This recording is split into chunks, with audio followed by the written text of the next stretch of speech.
Moye, Piero Moye, Moye, Piero Moye, Ato Piero Dia Vere, Piero Moye, Ah, Piero, Danto Piero Sopra Mosede, Ato Piero Dia Vere, Amosia, Moye, Piero Moye, Mosa Bosa Ivan, Moye, Piero Jimawere, Manoye Mo, Ah, Piero Jimawere, Manoye Mo, Piero, Ah, Piero Moye, Piero Moye,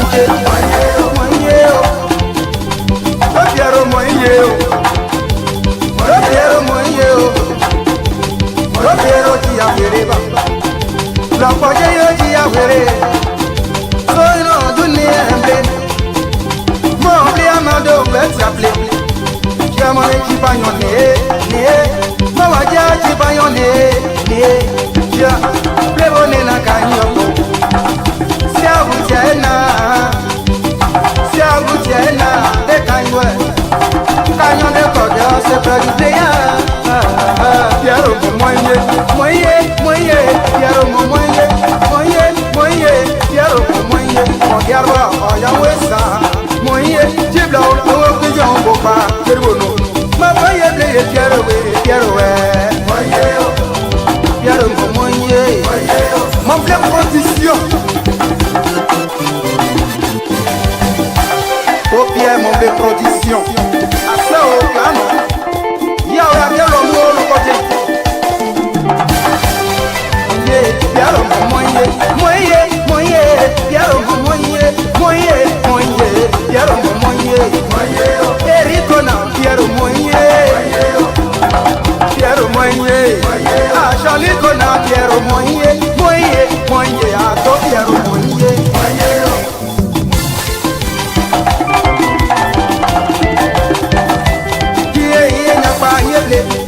Piero, Ah, Piero,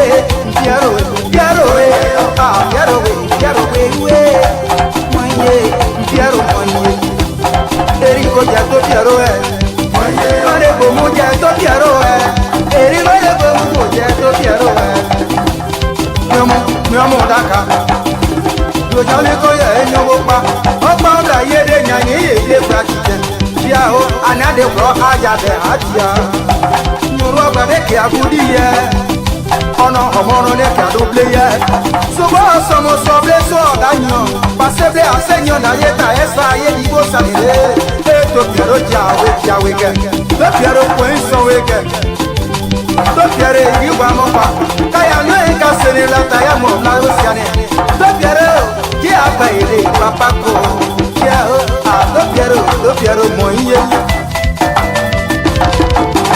Ah, you are Blamwe, you are Blamwe, you are Blamwe, Piero, Piero, you are Blamwe, Piero, Piero, Moye, Piero, Moye, Gayo Padawe, Nabo Kango, Gayo Padawe, Nabo Kango. Ah, did Mother, did you know? Who carry the Pinito again? I saw Mother.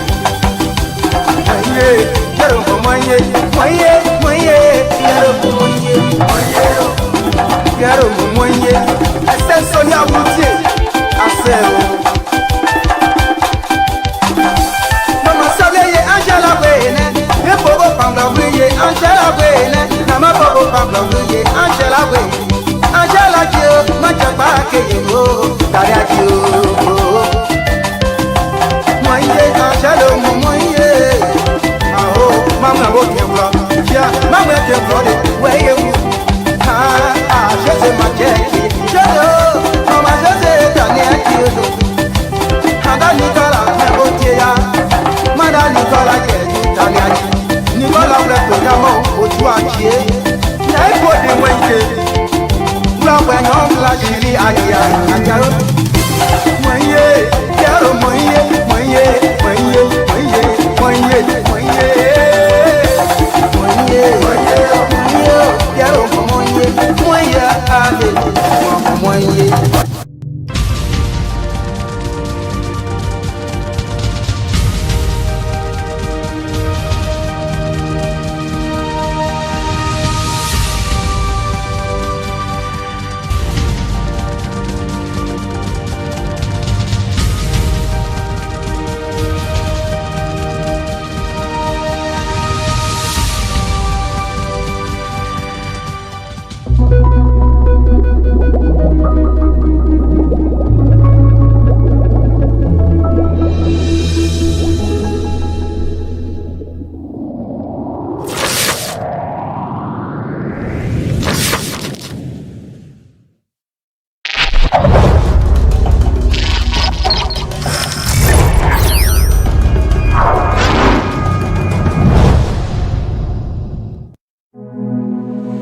amunya gro me no piere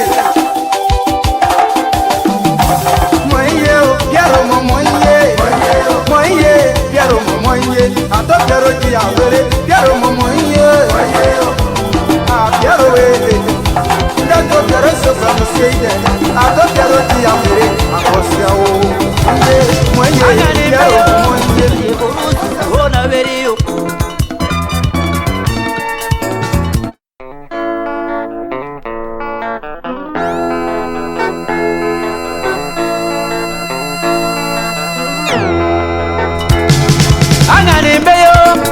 Borusu ona verio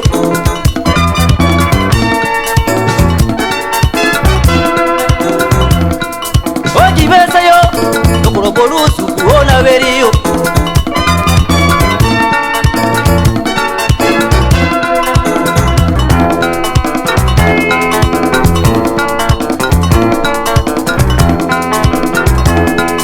Angane meyo Oji borusu ona verio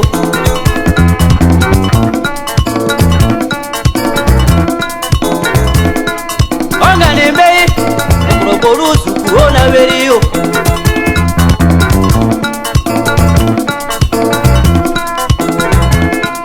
Angane mei duro tape makuria Wapa ya seba Onana aya ma lokoro mwane sikuro mwa yepoza ne kriku ya mwereu Lokoro torie borusu ku Suku okere yeo Omo ya lokoro kete swalo idoro.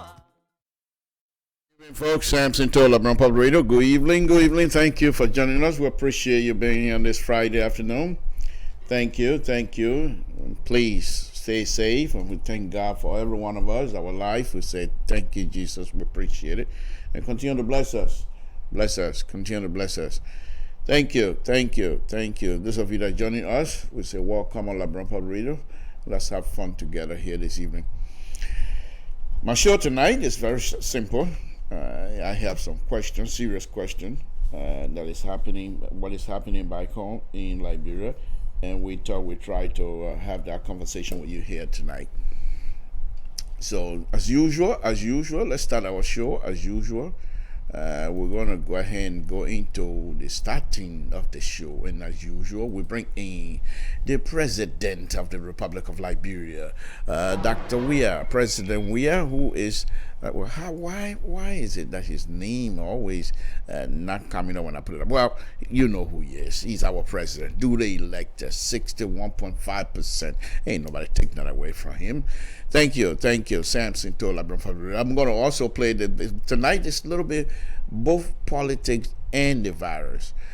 First thing, safety. As I stated, please stay safe out there. It's better that you keep yourself safe.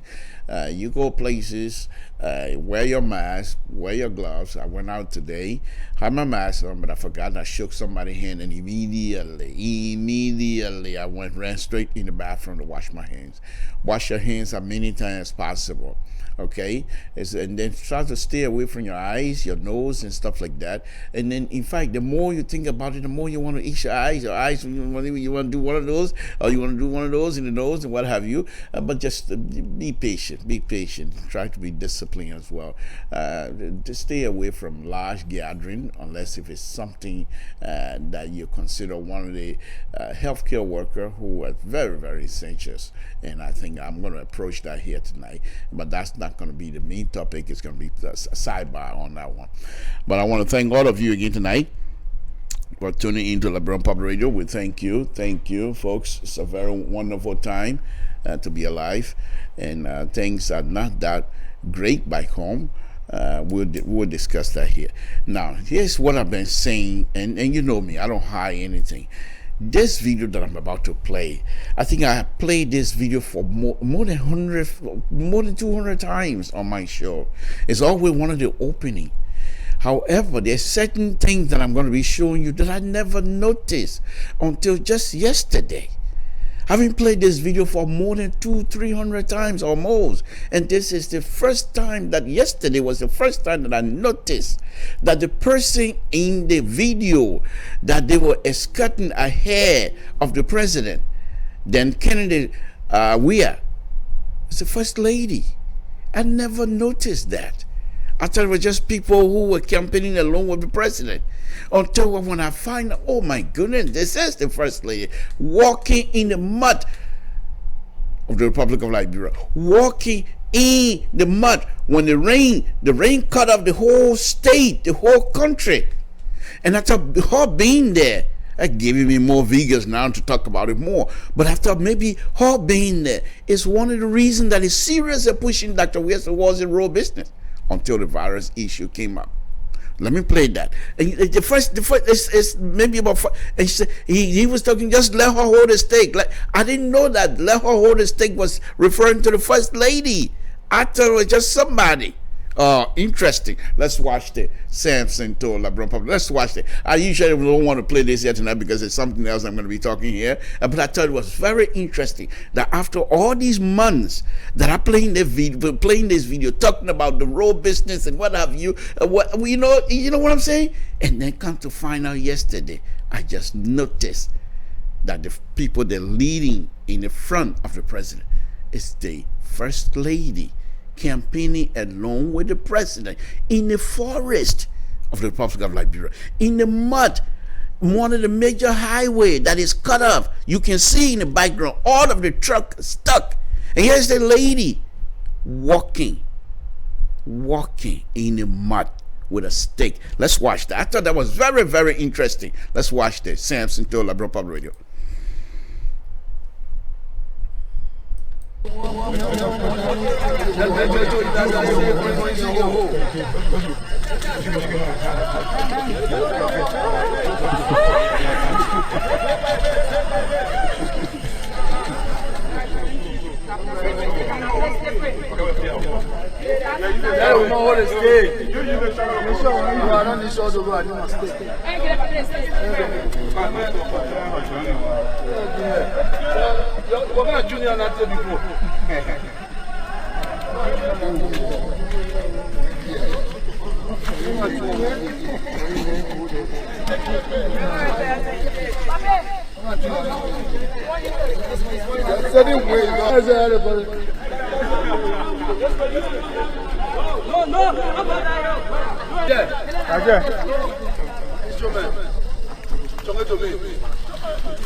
There you have it, the lady in the front, the guy with the white t-shirt, and there was another lady behind, and there's a lady in the middle.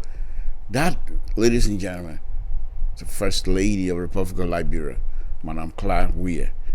And the question I have for the president, you take the Jamaica people way in the dollar, way in the forest, man.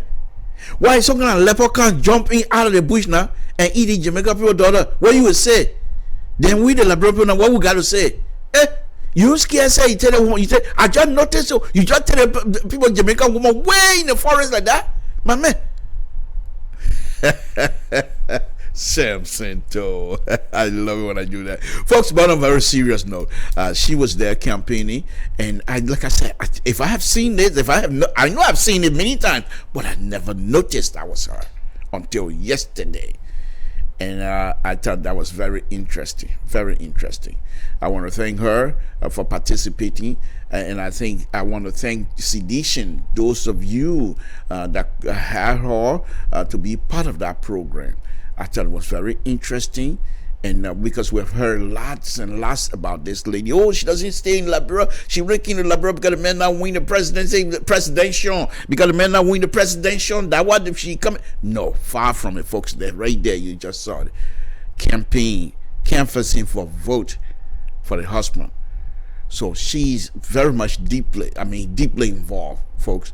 And I want to thank her for her involvement, because with those kinds of things, it blends credibility to the process itself. Institution building that I've been talking about. These are some of the things. To have somebody to be involved, not just allowing the husband to go camping in the forest, knowing full well you got to contend with mosquito, you got to contend with snakes, you got to contend with snail, you got to contend with mud, but yet still she decided, I'm going to wear my jeans, my shoes. Everyone else in the countryside, people from Tow Town, Samson Tow said when they roll close, nobody can walk through. I'm going to test it. And she went out and tested that. I thought that was very, very wonderful. I want to thank her. Now let's go to my show, folks. I want to welcome you again. It's going to be a very interesting show here tonight, folks. Interesting, but very serious. Very serious.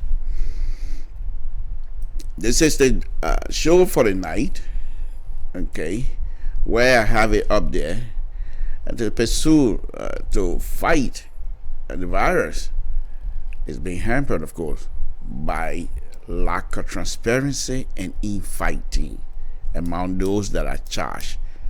From the story that we read today on Front Page Africa, if this story is true, then we have serious problem. We have serious problem, because it seems to me that those who are in charge, first of all, they don't have respect for one another. They don't. I don't think so, and I will prove that here tonight. I'll prove that here tonight. Okay? So if you are charged, once again, even though I'm not a medical person, so I'm not going to speak to the medical mindset and what have you, but I will speak to that have to do with common sense. I got that I have. In fact, you know what I need here? Seriously. Besides something to, you know what my name is? My crown knee. Sensei. You know what I mean? Sensei. Towa sensei, chalu sensei, baino sensei. Sensei. Yeah. Plenty. I say I don't even know what to do here. But so when it comes to common sense, we try to do our best. On a very serious note, what I want to say here tonight, if President Weah, Dr. Weah, if he's not careful with this virus, that this virus might be the one that will doom his political career. Seriously. If he doesn't get handle of those who are managing, because there's so many mistakes that's been happening from my point of view, if he doesn't get involved, years now, but bring those people to clear understanding what it is that you want. Because if the virus right now, people, you got 2, 3, 4, 5, 6 people dying, it's sad. But when you start having 200-300 people dying from this virus, then you know how serious it is. And those that he has asked to help to manage this crisis, for me, they're not doing a good job once again. For some reason, the delivery process from the conception to the end using result, the process itself, the way it is laid out, excellent, but the implementation of that process is where the problem always lies. And these are medical doctors. These are people that are supposed to know X, Y, and Z. You don't expect Samson to know any of this thing. I'm dumb. I don't know anything. I'm stupid. I don't know nothing. But for you to have, I better don't say these kind of, because they can grab one of these things. I'm stupid. I say, but who cares? I don't care what you do. You know who I am. I know exactly who I am. I don't care what you say, what you do. It won't change nothing. Just got paid Friday night. Just got plenty money paid. So what you think you're going to do to me? Nothing. Let me put it that way. But anyway, let's get on. Very serious now, folks. So if the president, if he doesn't get hold of this, yes, Liberians right now, they are not that much concerned with this. They don't even think this is a serious business. But when they start behaving like the Ebola issues, which if we don't take this seriously, it will come down to that. You understand? And so the reason here is, according to the story, the information coming out, those who are responsible, the money coming, they're starting money issue again. They don't trust each other with money business, and they don't even trust each other with their own relationship with each other. It's not even there. It's not there. Now I'll give you an example, and this is a very small example. Alfonso, Nathaniel, Samson told three of us were together. Manzola, Allen, we always. So this is what we do. In the morning, I leave, I go to work very early, 6 o'clock in the morning, because I want to leave. I don't like traffic. I don't like to stay in traffic. So I leave 6 o'clock when there's no traffic. I come home around 2:30 when there's no traffic. Okay?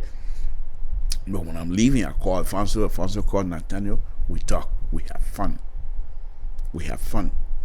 Through all of these years, our conversation, we always have respect for one another. Always. So there's no way anybody will come to me and say, Alfonso say, and I say, what? Alfonso, why will you say that?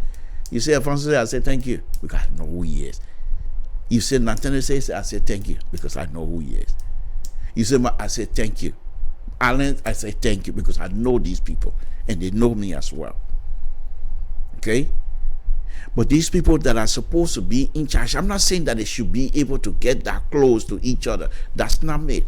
But if you're charged to work as a team, especially to carry on these kinds of function, first of all, you must have respect for every team member. If you think the team member, one of the team members, if it's a weaker link, you better bring him on board, or you ask the president to replace him. But you must not disrespect him. You must not abuse him. They don't have that among themselves, from what I'm seeing. Let's go a little bit into that before I bring up the other issue. Quite recently, this is why I'm saying this. First, the information came out that the DEA agent, the DEA chief, died from the virus.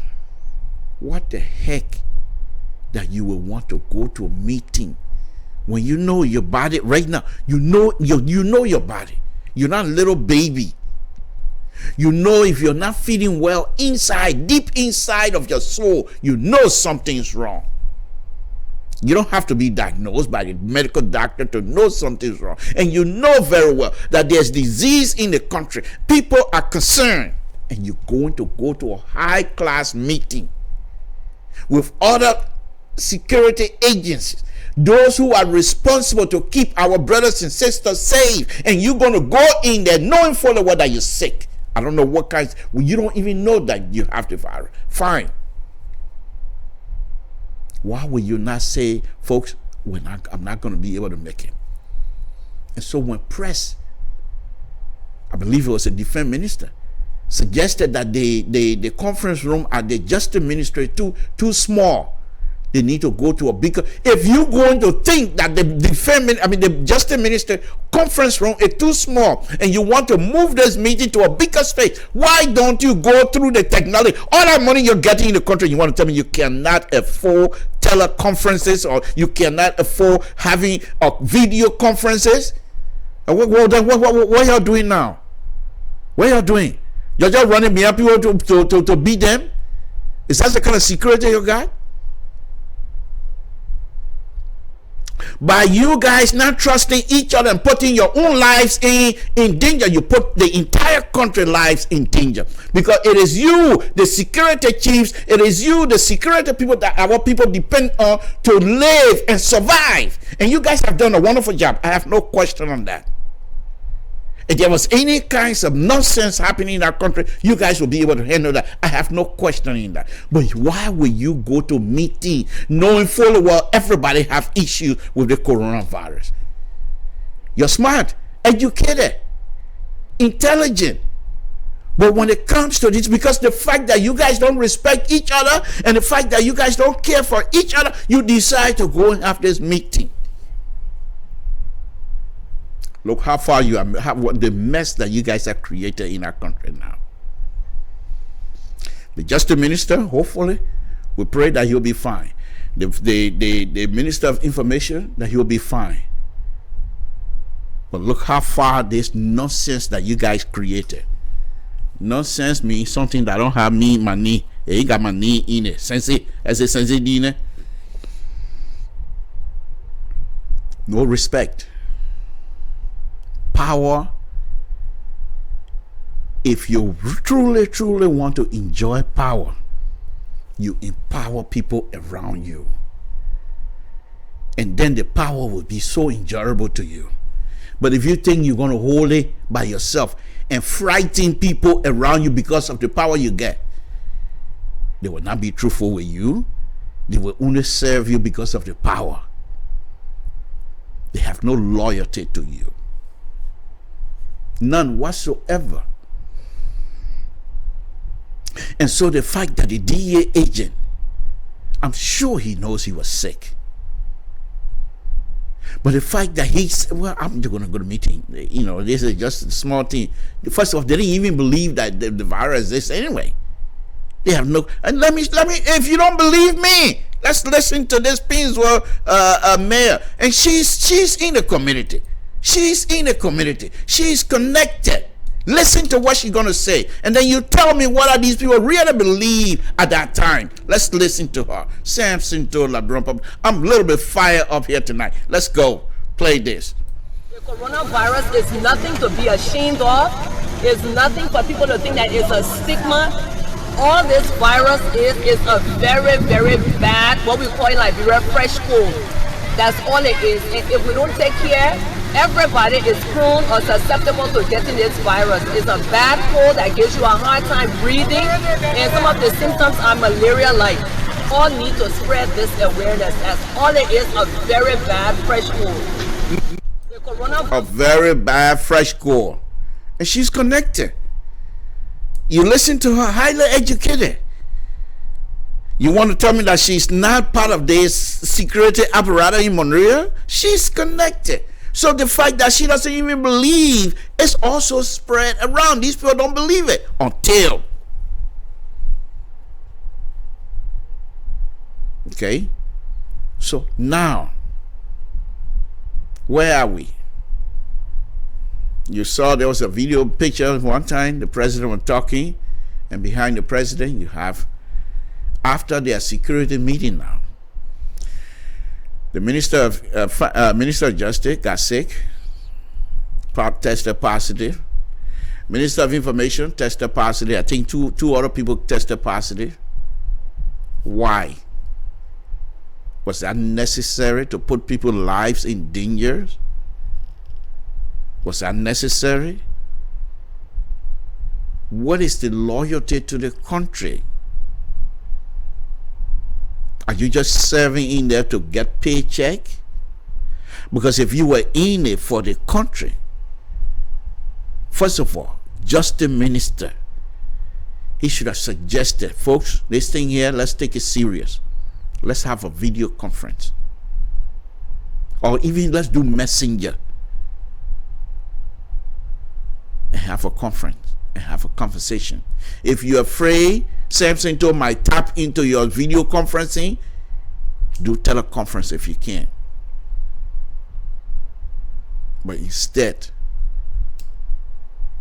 they're going to have a meeting face to face, not knowing who was. None of them were tested at the time. They just believe that they were above the virus. Putting the lives of individual people who the country depending on for their survival, putting their lives in each other's hands and in danger as the result of that. No trust, no respect, none whatsoever. Because if you respect somebody else's, you will also respect that person's life. You will respect that person's will to live. You're never going to put that person in danger. But if you don't respect the person, who care, man? They get it too, man. What I want, and then that fresh co I got. No, and these people, here's the interesting thing. These are all educated people. These are not people that just come from town. Far from it. They're not like me. Highly educated. They are. But they decided to have a meeting, knowing fully well the virus was going around, and they have not been tested either. So can you imagine if the defense minister, whoever it was from the defense ministry, if he hasn't suggested to go in the larger conference room, you think you're not going to be 2 or 3 or 4? And you now, because of your reckless behavior, the president is also, I hope you have the test, and I hope the test will be negative, because he's been hanging around with those people anyhow. If you guys up there cannot take it serious, and you one day they nyana board them to take it serious, then they don't take it serious, then you start beating them. And you call yourself security people. I mean, what you're doing that place, it's bad. Like I said, I always say this. I feel bad for you guys, because I think most of you, highly educated, will be making good living outside of Liberia, because you can work, you're able to produce, you have the ability to survive anywhere, any part of the world, and still make good living because you're educated. But yet still you decide to sacrifice for our people, to go and work in that heat for our people, to go in that heat in that mosquito infested area. The fact that you have already educated yourself, have given you, that's the passport, international passport, to go anywhere and work and make good living. But instead you say you want to sit in Liberia, which I appreciate, which I say thank you. But once you make that decision, then you have to go one step above. What am I here for? Why am I giving up the comfort of diaspora, whatever? But I'm here. Let me do the work that I'm supposed to do. God, guide me. Let me do it to the best of my ability. And it's not about money. But here we are. The money issue is there. The money issue is forefront now. They're not, ain't over yet. Ain't over yet. Now they come to forget the whatever disease it is, they're gonna forget about it. COVID-19, they're gonna forget COVID-19 now. 19 or whatever, 20, whatever, they're gonna forget it. They're going after the money issue. So remember one time, according to Front Page Africa now, one time here they had a report of the $25 million map out. And the $25 million map out, remember the report? They said, oh, we get something to some money. Oh. Then something to say, I don't know anything about it. Then they said, oh, we get something to some money. But you have something to phone number, you go there, and you even find something to phone number. Something to say, yeah, no, he ain't got no phone number. It's the same thing here. These people have the money. The international community have given them dollars, certain amount of money, okay, 7 point something million dollars to help, and other countries help with some money and what have you. When they first started, the U.S. Embassy in Liberia were praising them, but now they're concerned. The U.S. Embassy in Liberia is concerned with the level of transparency and accountability coming from this group. It's a concerning issue. Money. So now the money comes out. They're supposed to have the quarantine, according to Front Page Africa. They're supposed to have a quarantine area, hotels. And these hotels supposed to have these people. They say, okay, you go for quarantine, they put you in a hotel. And they're supposed to pay the hotel. According to the story, most of the hotel managers are complaining They haven't gotten paid. And yes, they think interesting thing. You can't do that. I told you guys a long time ago, even in construction, you can't do that. When you do that, not only are you hurting the manager and his people, but you're hurting the poor Liberians that have to work for these people. They asked the hotel group to do self-financing. I mean, you just take care of this stuff. When the money comes, we'll pay you. It's okay. Some of them started buying material, started fixing up the place so it will look decent. If they have to quarantine something, to God forbid, so I can be in a decent area. The hotel manager then started improving the places and working, fixing the places, employing people. They did that. Time comes, I said, where are our money? He said, oh, we got money. You see, you saw that man. You saw that man 2 days ago. That's it. You're gonna nigga. He said 1 o'clock. Bagman Chima, want my money. Bagman Chima, want. Yeah, like what's you, man? We're with something else. What? Yeah. And that one, I'm not even gonna touch it because it's so funny. I'm not even gonna touch it. But the point here is this. You finish telling the people, we'll pay you. Then time comes, they're not paying. And they're not the only people. There's another friend of mine. The ICE came to do certain work for the government. He did it. Pre-finance or whatever finance. Time comes, no money. But the funny thing is, you heard that man that day. He said, the people won't pay my money. But I can see them, I can watch, they will bring $200,000-$300,000 budget allotment to themselves, but they don't want to pay my money. And they do that. You don't want to pay these hotels, but the international community, they know they're giving you money, because when they give you money, it can be reported. The people find out the figure, how much they're giving you. Then you say you don't have money. Who's managing this? Mary Block. Mary Block. The health department themselves, they want to come in. The health department, they want to manage their own. They don't trust them. The finance minister don't trust health ministry to manage their own, because in the past there's been some other thing that was done and it wasn't quite. They didn't come on clean. So he said they're not going to manage it. They want, okay, if you don't do that, here's the respecting thing now. Your call Mary Block, who's worked for Madam Ellen Salif before. Okay, so maybe she's not had that hard sedation. That's fine, but you guys ask her to help her. She's in charge. Why aren't you putting the money through her, according to the front page? Asking for her to be the one to purchase, or to be the one to say, okay, finance minister, Suzuzo thing coming, Suzuzo thing from the health minister. The health minister said the one day, I verified that it is what it is. Go ahead and release the money. Transparency. But want to bypass her. So in fact, the minister of the health ministry, or the infectious disease, whatever they call them, they want to manage their own. And the guy in charge of that, according to front page, this guy, according to the story, have gone out and said he doesn't trust the people that Tobo Nyonswa left in there. So now he sidelined them and brought his own. He was the same person.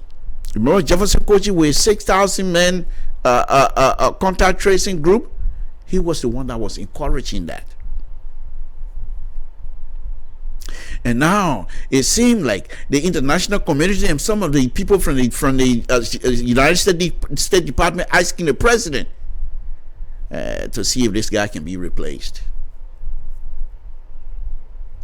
Folks, these are not things, when you do that in an international community setting, they don't give any kinds of form of credence or respect, or whatever you want to call it.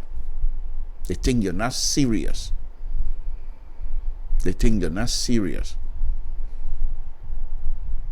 And what do?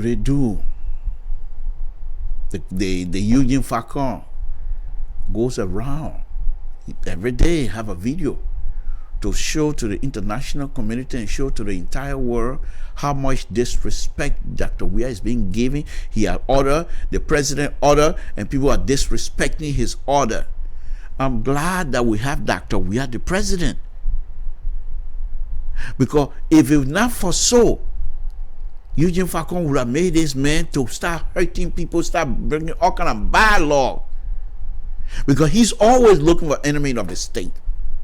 The president say, and then, oh, Mr. President, people disobeying you. What you want the president to do? To go hug them? Why haven't you gone to these communities to inform them the importance of staying home? Nothing. So now the international community are concerned, very concerned. Why is it that these people are not quite on board with transparency and accountability? So what they did, they made a list. You go on Front Page Africa, folks. Excuse me. Go on Front Page Africa and read that stuff, and you will see. You will see. They have, for example, they will say, Samson Tito, 600,000. Where Samson Tito live? No address, nothing, no information. In fact, other places they don't even say it. They say for a POCC something they call themselves this amount. What is it? Who's involved? No names. They just allotted dollar amount to those things. And these are this is so sad. It's very sad. These people that are involved, most of them have spent close to 6-7 years of college training, highly educated, master's degree holder. These are the same people when they were doing their paper in school. Very, very, very careful. Some of them graduate up with honor.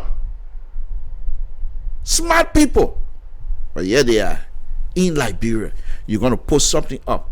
They ask you, what are people, who are these people? POC1 dollar amount. Where is this place? POC1 case management. POC1, POC2, POC3. They put dollar amount. Okay, so what are we supposed to make of this? If you're going to make this, okay, where is this place? Where is this place? Now, let me tell you, I don't want to just leave it out there. POC means Precautionary Center, where they have these center. These are supposed to be the center that they go and say, okay, this person is supposed to stay and that person is supposed to stay. But if these hotel managers are saying they're not getting that money, so where's the money going? Where's the money going?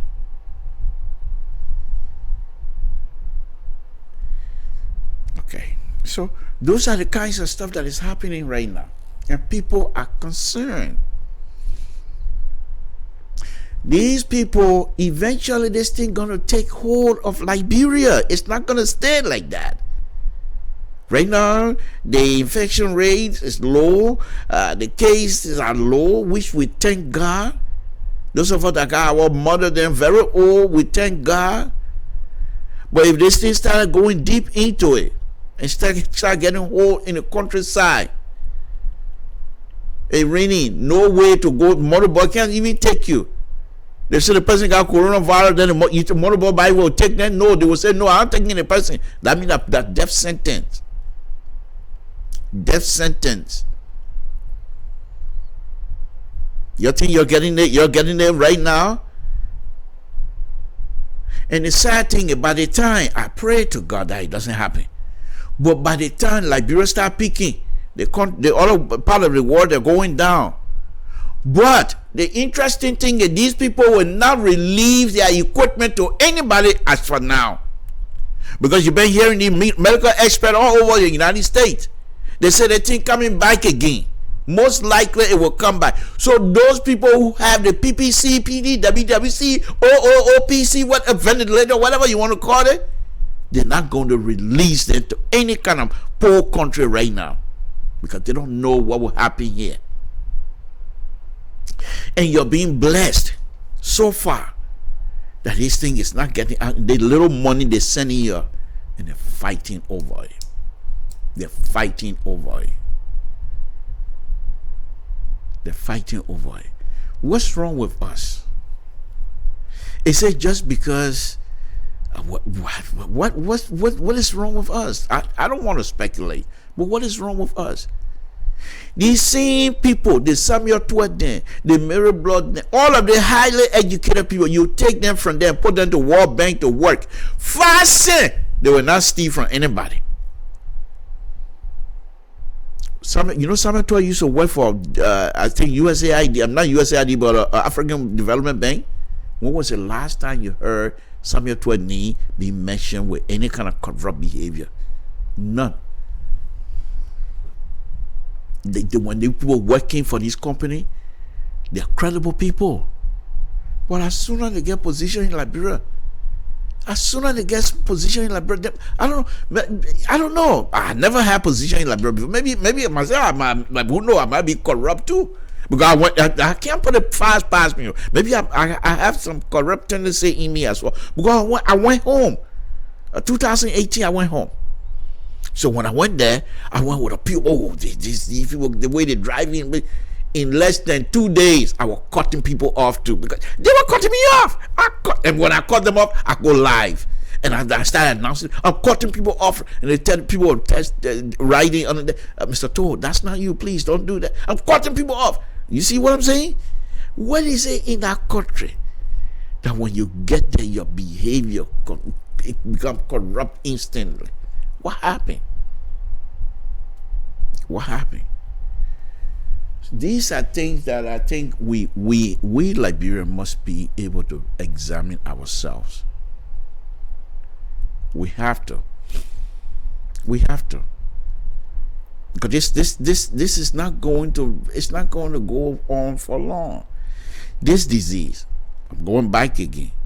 If Dr. Weir does not handle it correctly, it's not only going to derail the re-election campaign, but it definitely derail his political career, and it's going to look so bad. And with Dr. Weir, one thing about Dr. Weir that if these things I'm saying, God forbid, but if they come to pass, it's going to be difficult for him because he's young. He's young. He's not even in his 70s yet. He's young. So he will be young, alive, and people are going to be tearing him apart. And there's nothing he can do. They're going to start tearing things he put together in the interest of the Liberian people. But people will say, these things are not good. They're going to tear it up, and nothing he can do. He's just going to sit there and watch people tear things that he built. Why? Because there's no structure. If he helped to build a structure, even if the people come, they want to tear it apart. But because the foundation from which he built these things was solid, it will be difficult to penetrate. It will be difficult to demolish that foundation. And he's not doing that. They're not doing that. They're so much concerned with themselves. They're so much concerned with themselves. It's unbelievable. Another story that I want to pick up here. Still COVID-19, so I'm not making a different show. It's also being reported in this country and all over the world, people are celebrating health workers. Health workers. Only in Liberia that I've been reading, where health workers have been intimidated, where health workers have been threatened, where health workers have been under scrutiny as though they're useless. And these are people that go to work every day, especially now, putting their lives on the line, knowing fully well that Liberia is not going, in their situation, it's bad. It's bad in their situation. Because, for example, I can go to Liberia right now and start misbehaving because I don't know better. I can think, the people, anytime, I can just run to the hospital. But the health worker themselves, they know that the capacity in Liberia to deal with the virus, when they start bringing in more and more people, they don't have it. They know that. So by them working and putting their lives on the line, it's bad for them. They know that when they get sick, it's a big chance they might not survive because their capacity is not there. They know that. But yet still they decide to go in. And these are people that are being threatened. These are people that are being intimidated by government officials. What are we doing? Why are we doing these things? If what we're reading, if they're true, then we will be defeated. The virus most likely going to hurt us. It's not going to defeat us because we're many of us, too many of us, we're not going to be defeated. But if we're not careful, the virus going to defeat us because the people who are supposed to be fighting, it's just like you fighting a war, you say you start depleting your own army, start shooting them in the back. Then when the enemy come to your town and you say, well, who's going to defend us now? You kill all of them. And this is what this government, according to the story, the laboratory technician in Liberia that go out and do the testing and what have you. Quite recently, they seized, most of them, they seized their telephone, things like that, and started intimidating them. Reason they gave, according to the story, that Dr. Weah submitted and a few other government officials submitted a test, and that perhaps they were afraid that they might leak out the result to the media and what have you. What the heck is that? If this is true, is your test result some kind of secrecy? Your test result of the country, Dr. Weah, is not access declaration. You want to put your access on the mat and give it to people and say, you people are the only ones supposed to view it, that's fine. But your test result, you believe it or not, you are our father of the land. We need to know what's wrong with you. We don't want to be surprised. Why you think that your personal, yeah, but for now, we own you. You are our father. You are our father. So if you're going to present your test, there shouldn't be no secret. If your test passed, let us know that. But then what did they do? They decided to go ahead and take away these health worker, these technician phones. And yes, it's a funny thing. The technician themselves, they go through the phone, they go and work. They're not coming home right now. Stay night and day just so that we'll get as many tests as possible.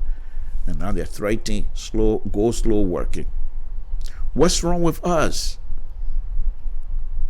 The health worker, these are people if I tested, they've been celebrated all over the world. People cooking cassava leaf, palm butter, and taking it to the hospital all over the world. Yeah, because I say so. But on a very serious note, they celebrate these people only in Liberia, where we go, security agency, NSA, whatever they call themselves, go and seize these people's phone. How are they supposed to be in contact with their relatives? And you expect them to stay there and work. Why these people are not thinking? The more tests you do, the more you know who have it and who doesn't have it. That way you can plan. But those who are supposed to do the test, you're going to get something told from Total to do the test? Yeah, do the test. Everybody got positive. Everybody, whatever test I do, because I don't know anything. That's not what I do.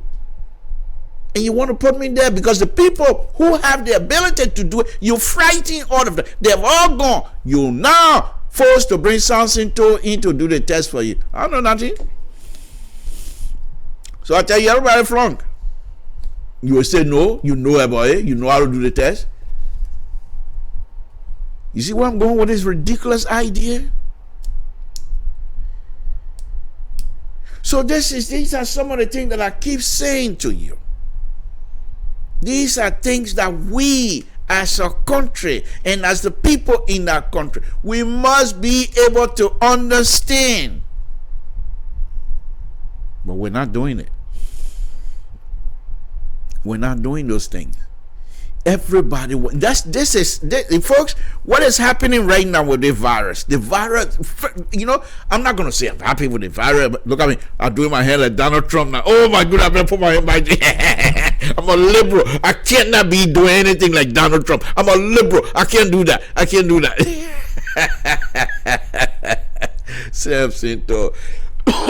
No, seriously, folks.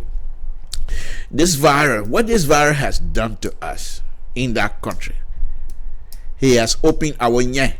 The one Nigerian people say open nya. Okay, this virus has opened us up to our own scrutiny. The virus exposed who we are.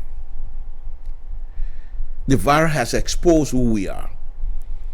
From this virus, because we lack institution, we worship individual, and this virus exposed that big time. When they're running behind people to beat them, the last thing, what was somebody? And the president said, people won't stay home. Why are you coming outside? And the president say, what do you mean? And the president say, the president, what do you mean by that? Is it not a stay-home law? Was it not an emergency, stay-home emergency that was granted by the legislature to the president? And you know who the representatives are? They represented all of us.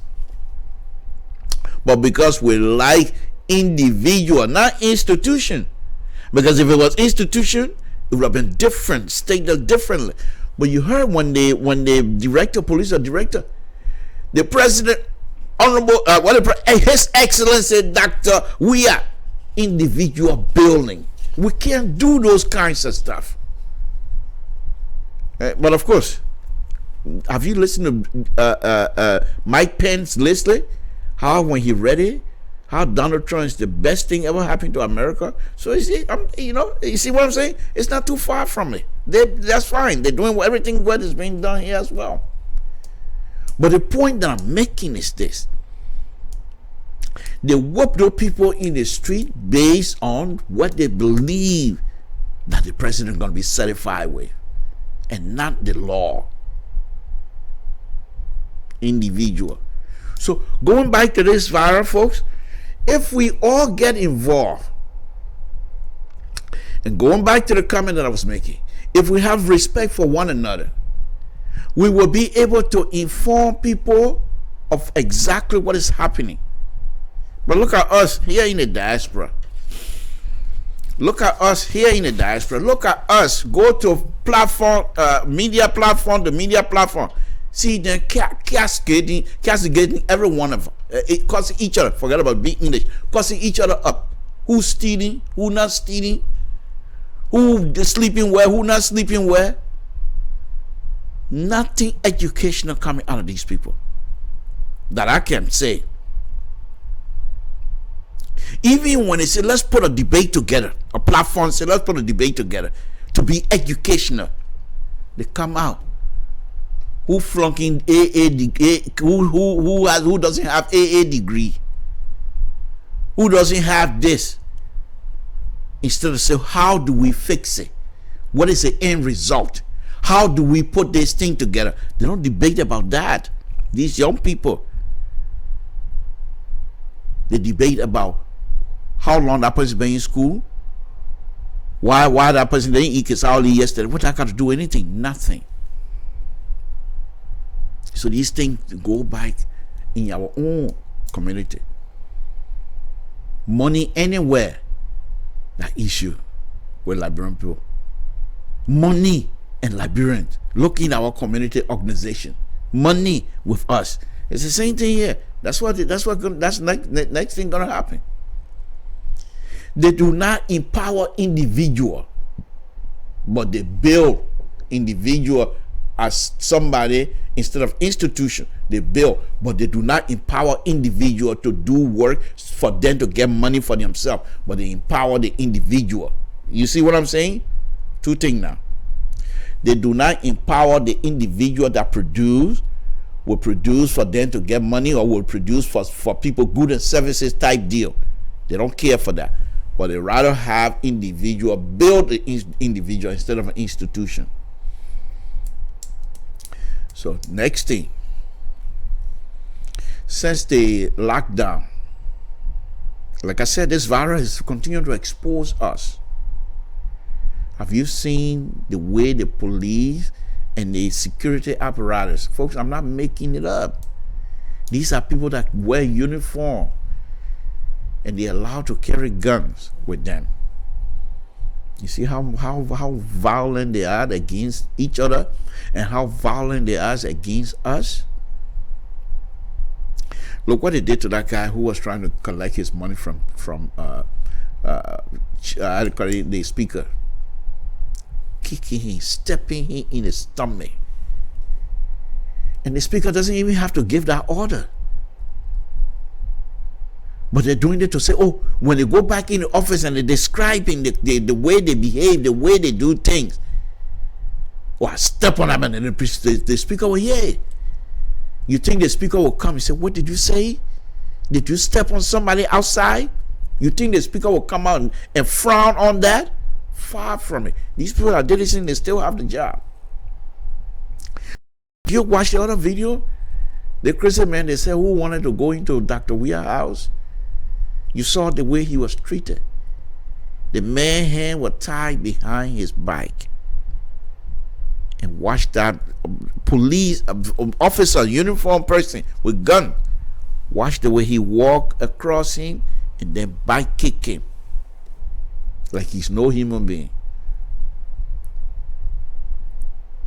If he committed a crime,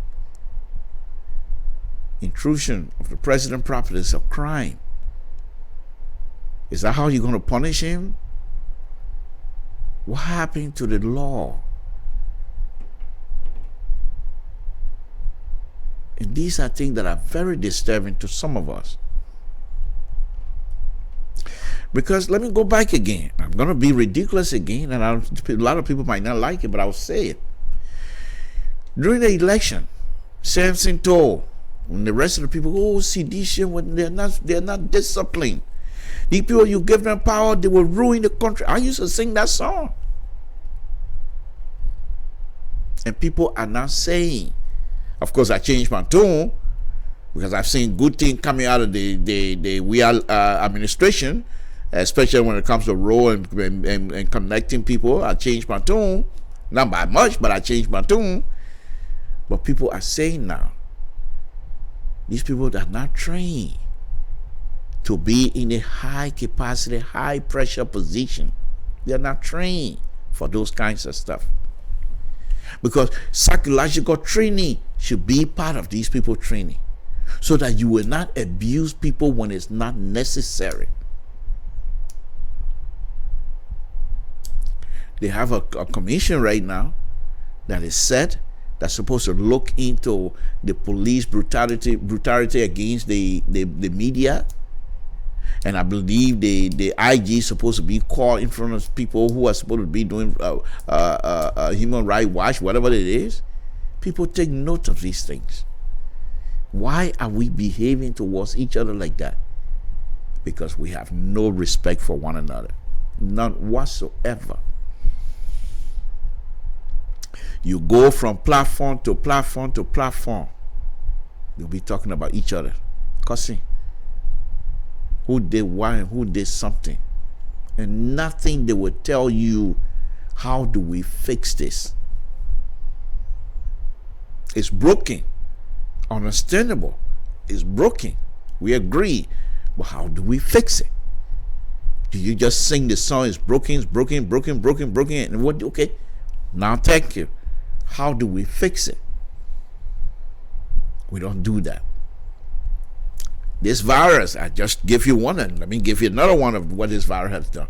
This virus has given some of us, Liberian, an opportunity, once again, to show our talent. We got Liberian tailors, people who can sew. Why is the government not empowering certain tailors in Liberia, Monrovia, to say we will give you contract, so we will buy and distribute these masks to the masses? Why aren't they doing that? Dr. Weah went out and decided to give us masks. Wonderful. But who was he giving it to? Security people. So what happened to the massive? Then he asked that if you want to be on a platform and criticize him, you should send million masks. Does that million masks make me, if I send a million masks, does that now entitle me as a Liberian to criticize? If you can't talk, if you can't get that mask, then you don't say anything. That is not the mindset of a unifier. And that's disturbing as well. Dr. Weah should have used this opportunity to say, look, folks, I'm out here. Those of you in the diaspora, I keep saying this, and people don't believe it, but they need to try it. If Dr. Weah were to come in this country and meet Liberians from state to state and say, I need every year from you guys in the diaspora, I need $1 million. And this is the project. And this is one of the things that he needs to do to get that money quick.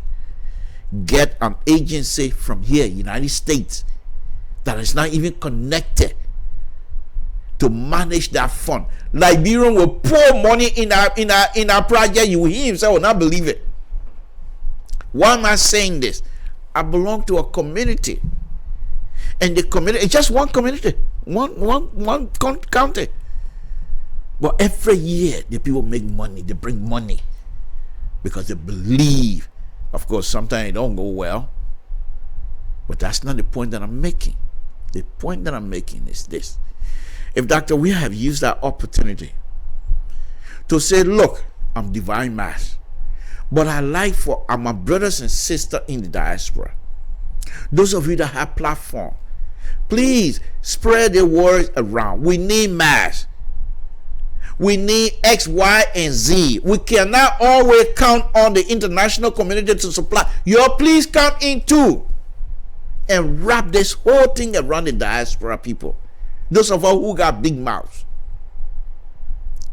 And ask her, and y'all can do, how do you call it, cash out for other people. Y'all do cash out for us too now. And come out. Come out. If you want to be angry with that, taking that route, and be angry with us and say, y'all do cash out. Let's supply our brothers and sisters some masks.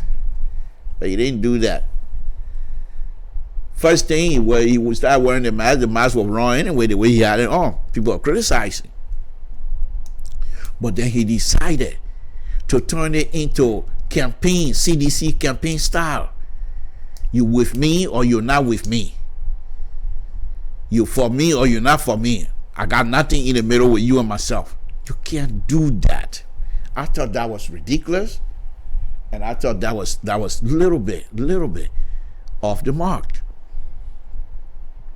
If those of us who have these little platform and things like that, if he really, truly serious about that, which I don't believe his request yesterday for me, it wasn't serious. It was just being sarcastic as far as I'm concerned. Because if he was serious, face the camera and say, look, to be honest with you, I'm doing this. I'm giving a mask right now to the security agents because they're putting themselves in harm's way, and I need for us to protect them. However, those of you that are in the diaspora, he shouldn't even mention anything about criticizing or talking plenty and things. Who talking plenty? What is it that we're saying here that is too plenty? You brought in cyber. You brought in $25 million. That plenty talking. You brought in $16 billion. That plenty talking. You brought in Itamo loan. That plenty talking. You brought in immobile for the $400 some million from Burkina Faso. That plenty talking. You brought in Senegal factory. That plenty talking. That plenty talking we're doing here. No, Mr. President, we're holding your feet to the fire. As simple as that. But for us that are in the diaspora, you know why we talk like that, Mr. President? Because your feet is too far away from us to hold it. So we got to stretch our hand to hold your feet to the fire. And then by us stretching our hands, is me talking. So it is for you, that's plenty talking. But for us, it's not. We'll be respectful, but we'll talk. So please, if you want us to be part of your process, which we would love to, we can't just get it and say, there are many Liberians that are helping out. And you didn't even give them credit. You only gave one person credit. You didn't give the many Liberians who are sacrificing. You think because they're not giving mass? You know how many relatives now call me? If I come tomorrow, you know how many dollars I come and send to Liberia tomorrow? To my relatives? You know how many dollars come to send to them Saturday? You know how many dollars? These are people that they say they must stay home, but they ain't got enough money to feed themselves. I have to send money to feed them. And you say I'm talking president? Mr. President? Mr. President, I got to send money for my relative to eat. Am I talking plenty for you? And I'm not alone. Many Liberians daily send money over there to help you, Mr. President. If you don't recognize it, they send money to their relatives. And because of that, you don't find many of them in the street. When you say y'all go home, they're going home because they got something. Some of them have something to count on. So if anything, you should encourage the Liberian diaspora to do more. But then you come out and say they're talking plenty. They're talking plenty? They're talking plenty? Okay, we're talking plenty now. Look at your security people. You don't even trust them now because you don't know who has the virus. Because many of them have not been tested. Oh, I'm talking plenty. Mr. President, on a very serious note, don't forget that you, as young as you are our father. The father of the nation, duly elected, 61.5% of the vote. And you ain't getting out of there. If you think that was a mistake, forget it. You're not getting out until your term is over. You're going to be there. You're not running away from all either. You're going to be there. You will stay there. You're president. That's it. Well, you ain't going nowhere. You're my president. You're not going nowhere. So forget it. You're not running away from me. Forget it. You still can say I'm talking plenty, that's fine. But forget it. You're not going nowhere. You're my president for 6 years. So why I will be respectful to you. And I appreciate your leadership.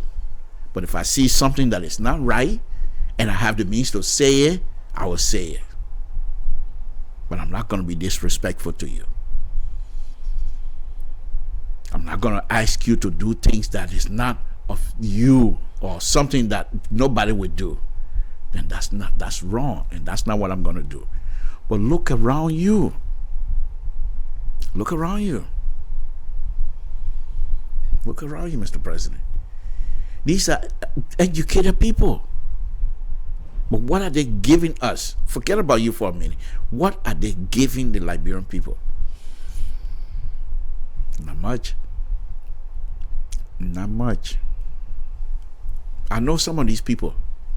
people in the House of Representatives. I know some of them. I work with some of them on politic now in professional lives. There's another representative in Liberia right now. He took the bar exam at one time. Now forget about Ducing, but the score he got, no other person will get that kind of score for another 100 years. I say so because he's so smart. With all that smartness, why are they not helping to put some sort of a program together that will help our brothers and sisters? Last one. The last thing this virus has done for us. I give you first one. I said the virus exposed us of who we are by showing our brutalities within us. The virus has also exposed us who we are by not showing respect for one another. This is the third one. The third one is what this virus has done for us. This virus has also exposed us in another way. Okay? It shows us that we Liberians were not quite ready to move forward. This virus, and if you're Liberian who love your country, you will not be joyful if the president or anybody, you're not going to be cussing people here and there because people whooping people in Liberia, they brutalizing the citizens, they put security apparatus, if this X, Y, and Z. You will not criticize much, but you should feel bad and feel sorry for all of us. You know what the war did to us. You know what the war did to us. Damage us. Psychologically, damage us as a people. And the wound of that psychological damage has never been healed. They just put plaster over it. And then they say, the other you go play football, you cut your foot. Instead of them to sew it so it can heal, they just put bandage over it and say, now go play back again. Somebody kick you, you start crying. That's exactly what this virus has exposed again. That we as a people, our psychological stage or mental stage, and I'm not a psychology of them, but I will pronounce that anyway. I truly believe that will still be traumatized. Look how they're behaving. A few months ago, we were talking about ex-general. I can call back to report to them. And you think we're ready? Sam Sinto. Folks, our mindset, even here in the diaspora, if you hear people talking about Liberia, beating their hand like this, when was the last time you saw that in Liberia growing up? People beating their hand like this. When you don't do it to me anyway, I will flog you in the place. That's not what we do. The war has damaged us. The war came, people went outside of our culture and brought in different culture that is not usually Liberian culture. And now these cultures are intertwined with one another. How do you separate them? That's the question. How do you separate them? You got people openly eating dog in Liberia.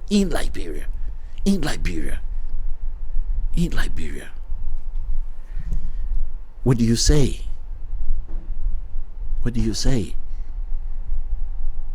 And these are people, eventually, they will lead us. You got people, when they're ready to talk about woman,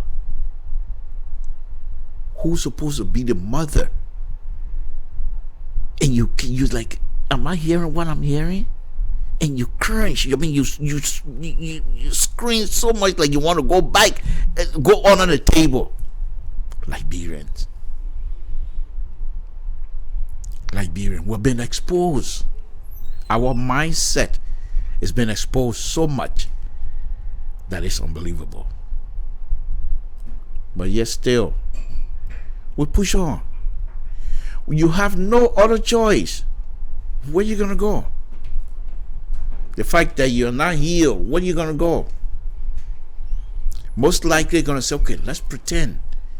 And so all of this, we're pretending. But until we go deep into that psyche and expose it and make sure these things are brought up, we're going nowhere. You heard what Prince Johnson said the other day to that journalist? I will start flocking you now. You're asking too much question. Even Prince Johnson himself, he's traumatized.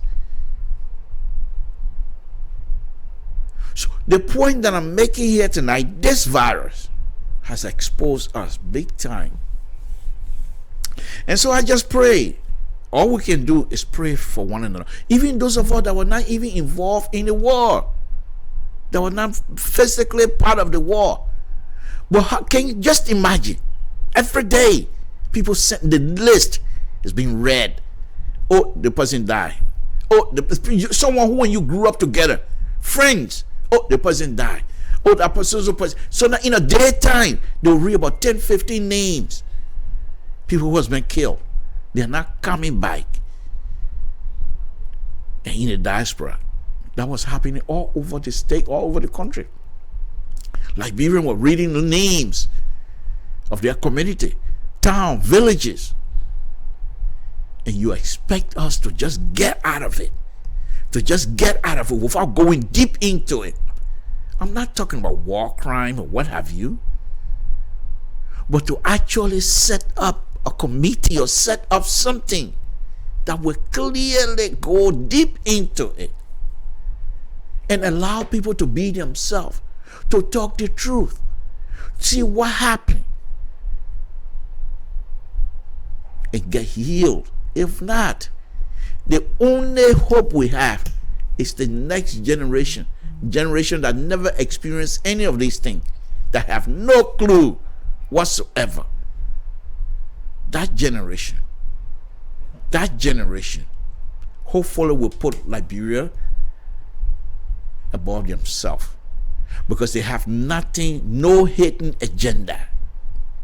This person did this, that person did. They're not going to come down there from there. They will come in because they themselves will say, we have to do this for us. But those of us here that have these platform and thing, and for some people cussing part, that they're nothing to them. Nothing to them. Just engage. Even right now, if I go and start reading the comments here, somebody somewhere on this little platform here already, I pointed out how stupid I'm talking and stuff like that. Okay? So what do I say to that person? You have no right to cuss me? No, far from it. You do whatever you want to do. But this is what I say on those kinds, and this is the reason that I keep saying that.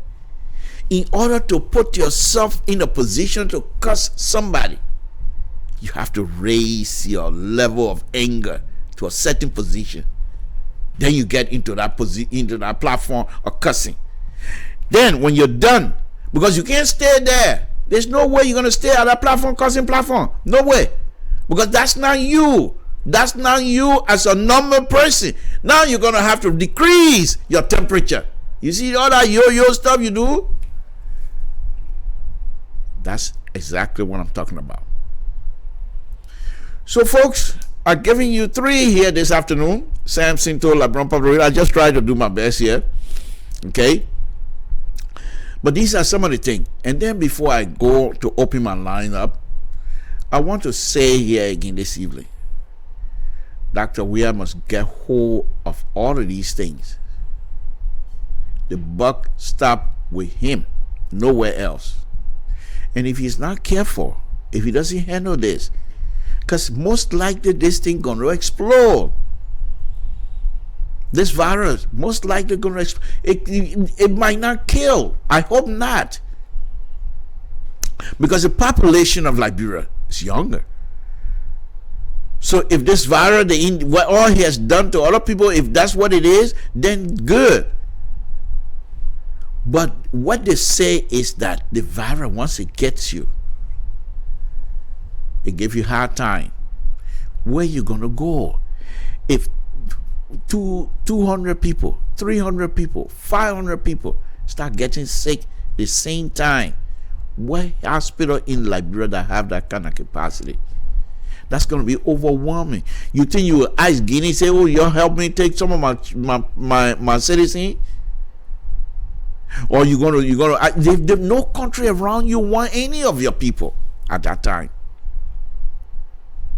And so if you don't build a capacity right now, the people that have their small hotel that they're not fixing them up, you don't want to pay them. Then when the things start peaking, you ice them, they'll tell you, no, nobody coming here. What are you going to say? That is my property. What are you going to do? Eminent domain? They will take you out to court one of these days. And when they take you to Equa court, Iowa court, who cares? When they take you, I have so much into the court business. Like you say, but when they take you to the court, they will embarrass you. Okay? So, folks, Samson told Liberian Public Radio, it's been a wonderful evening, folks. We just try to do our best here. Let me open up the line. Please give me a call here. It's Friday afternoon. And what do you? Oh, they're opening up some of these places now. So it's wonderful things to do. So let me go ahead and open the line. It's Friday afternoon. If you want to participate with us, we will appreciate it. But again, once again, the president said something here yesterday that I thought I tried to address, which is we talk plenty, that's fine. But I asked him a few questions here, which I don't believe that I'm talking plenty, because I think I predicted here some time ago that this lockdown eventually is going to be wrapping around us as a Liberian diaspora, because you're going to be sending money home. They do lockdown. I don't hear them say they're giving millions of dollars to people. So how are the people going to eat? They're coming to us, the family members in the diaspora. And which one are you Liberian? You know, sometimes I can say that here, but I like to be truthful sometimes. In Liberia, where mean people tell them, all of them, plenty of them finish being rich. But how you get rich? You working 7 days a week. While you are working, you worrying about your brothers and sisters back home, what they're going to eat. As soon as you get paid, you ready to send money home. How you get rich? Where you gonna get rich from? As soon as you get paid, expect they weigh me in our community. The love they got for that country is unbelievable. The Liberian women, they love the God for that country is unbelievable. Because as soon as they get money, they're sending money to their relatives, sending money to friends, sending money to whoever they have over there. They're sending money, and they're not sending small money either. So if I were Dr. Weir and his people, I would try to make a video one of these days. They should make a video one of these days and tell the Liberian women, diaspora Liberian women, to say, thank you for helping us out. They know the Liberian women, especially the Liberian diaspora women, are helping these people. They're helping the government out, whether you like it or not. So someday you'll take your time to thank these Liberian women that are working. Because for us, the men, you people are competition. We don't care. But the women will not allow you as a man, you get paid. And then you say, you're not sending money to your auntie. You're not sending money to your uncle. You're not sending, I beg you, you marry, the woman, your parents get nothing you. Well, what kind of business you doing? The woman die, then you don't want, then you shame now, you come and send money to your parents out. Man, Samson, let me do the thing alone. But anyway, let me put my number up. Samson to Liberian Public. Let me check this here, make sure I'm still connected. So, let me see, folks. Let me see if I'm connected. Okay, yes, I am connected. Give me a call here, Samson to Liberian Public. Let me put the number up. Yeah, comes the number right there.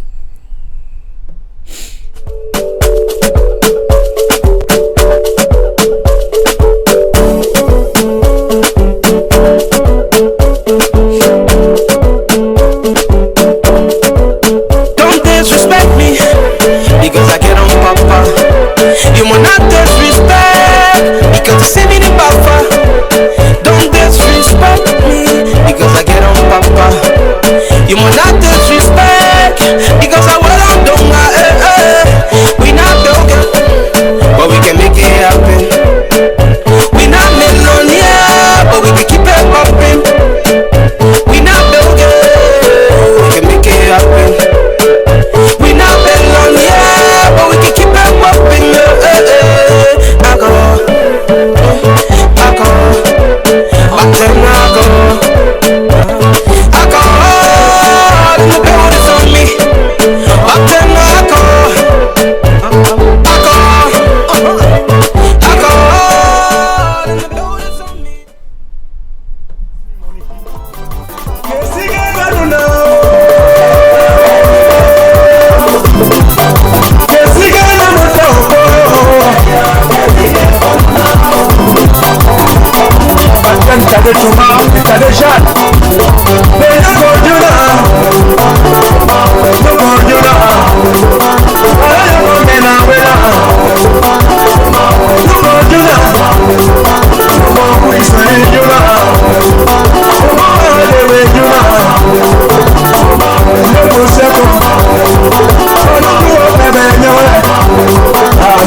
Central, LeBron Public Radio, Mr. Josh. Good evening. Come, welcome. What's on your mind, sir?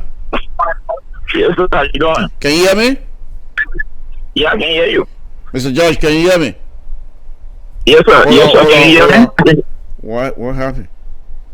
Can you hear me now? Yes. Mr. Josh, then because my stuff is connected here. I can hear you. Can you hear me? Can you hear me? Because I can hear. Yeah. Let me call you. Let me see. Let me call you. Yeah.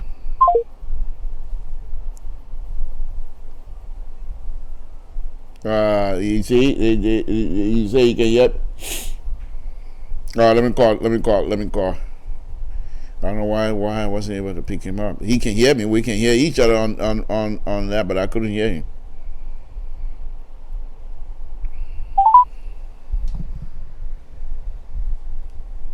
Oh my goodness. Oh. Hello? They told that man not doing it again. He know nothing. There's a button here. The people say the red big button. I supposed to push it before I tell you. I don't push it. And I said, I don't know anything. I keep telling you I don't know anything. But go ahead, sir. Go ahead. What's on your mind? Thank you for calling. What's on your mind, sir? You know, I sometimes wonder why President our government cannot put something all wrong. When the government announced the last time I said it, I said this thing will be marked for corruption. From day one, I said it. I said this thing will be marked for corruption. Now you can see, according to the front page, the international community now raising concern. The same thing some of us spoke about earlier. The lack of transparency. I said it, and I said, once that money involved, and that committee person we have set up, this the last committee that he appointed, with Ms. Finabono as logistic officer and combine, I just logistic, and whatever I just said, that was a room for another corruption. You can see it's all over. The fingerprint is all on the place. Why you don't want to put the people in charge of this health crisis, the right people? Because why? That 50 million that came in first. All the Lebanese community saw them donating stuff. What happened to all this stuff? What happened to it? What happened to all these donations came from all foreign countries to Liberia for the coronavirus? What happened? What happened? This is one time when we come out to speak the truth. We don't get the government chance, we don't trust the government, but we know the government footprint. We know how to operate. Dr. Masoka Farah of the National Health Institute, you leave him out and go and take an assistant director to him to be on the committee. What that shows? What that shows? Now you can see what from they're reporting. They don't trust the people that Dr. Trouble then left there. They don't want to work with them. Mm-hmm. But it's not a matter of choice. These people are professionals. They are technical, they meet in the air. You cannot operate with all these people. So why you want to silence them? And this is a vow that has no boundary. It doesn't choose. So why are these people risking the ordinary Liberian people's lives? Because of money. It is absolutely unnecessary for people to continue to behave like this to their own people. But these are the same people who are pushing the message for people, the indigenous, the common people. We are the people, we are the masses. Where are the masses that you people say you are fighting for? Look at these people how to suffer from the same very people who champion the message for the masses. They cannot even get the act together. A virus that has come over the whole world, and people are there. The government is not even forthcoming. How long did the Liberian government pledge? They say after people's house, how many did they give? They say they pledged $1 million. Can you imagine a whole country of 5 million people plus pledging $1 million? You engage your pledge. They don't give $15 million. But you have the mind to dish out $180,000 to legislatures at this critical time. Why that $180,000 will not be diverted to fight the coronavirus, but you're taking it and giving the legislature $180,000. And you see now you want to utilize all the resources. What that show? Yesterday I saw the president who went to reach securities. I mean, yes, we are all on the front line. But what about the nurses? What about the nurses? You don't think that if I was the president, you know the fact that you are going to meet the nurses, the doctors will tell them thank you because the sound encouragement for risking their lives. But the fact that you're going to security because he figures that's the most important tool that protects his life. So that way he's going. And that's a free growth. Then he thought that he went further now to ask to say that, hey, people on Facebook, this is the time and the month. Why they can't call it $1 million to send it to people. All the donations, people are making inroads in different areas from people from the diaspora to communities. It's a person you are not seeing that? You're not seeing that? But you got a man to come out to say, if people want for you to recognize the Muslim, why they can't call it $1 million a mask and send it to Nigeria? It's not the way you appeal to citizens at this time. Is that the way they appeal to them? But I said something to this man on the program. I said, part of the don't understand. We send remittances to Liberia. And that Liberian government take up taxes. Then, the United States government Normally, we send money to Liberia or African countries. We work in America, we pay taxes. It's our taxes money that they are sending to the countries.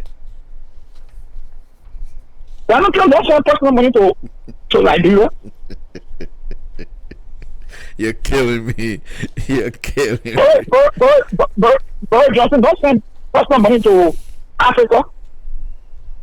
The China don't send personal money to Africa.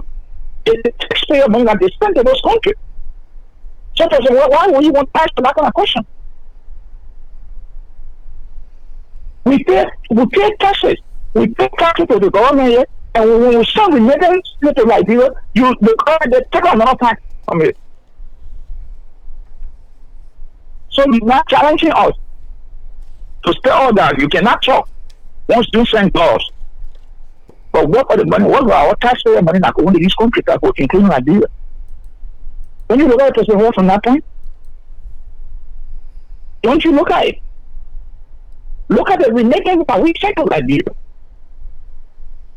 from people from other Liberia. You think it's that money that we put into Liberia 5 to 7% a year. If that money is cut down, you don't think that something like entitlement to the economy?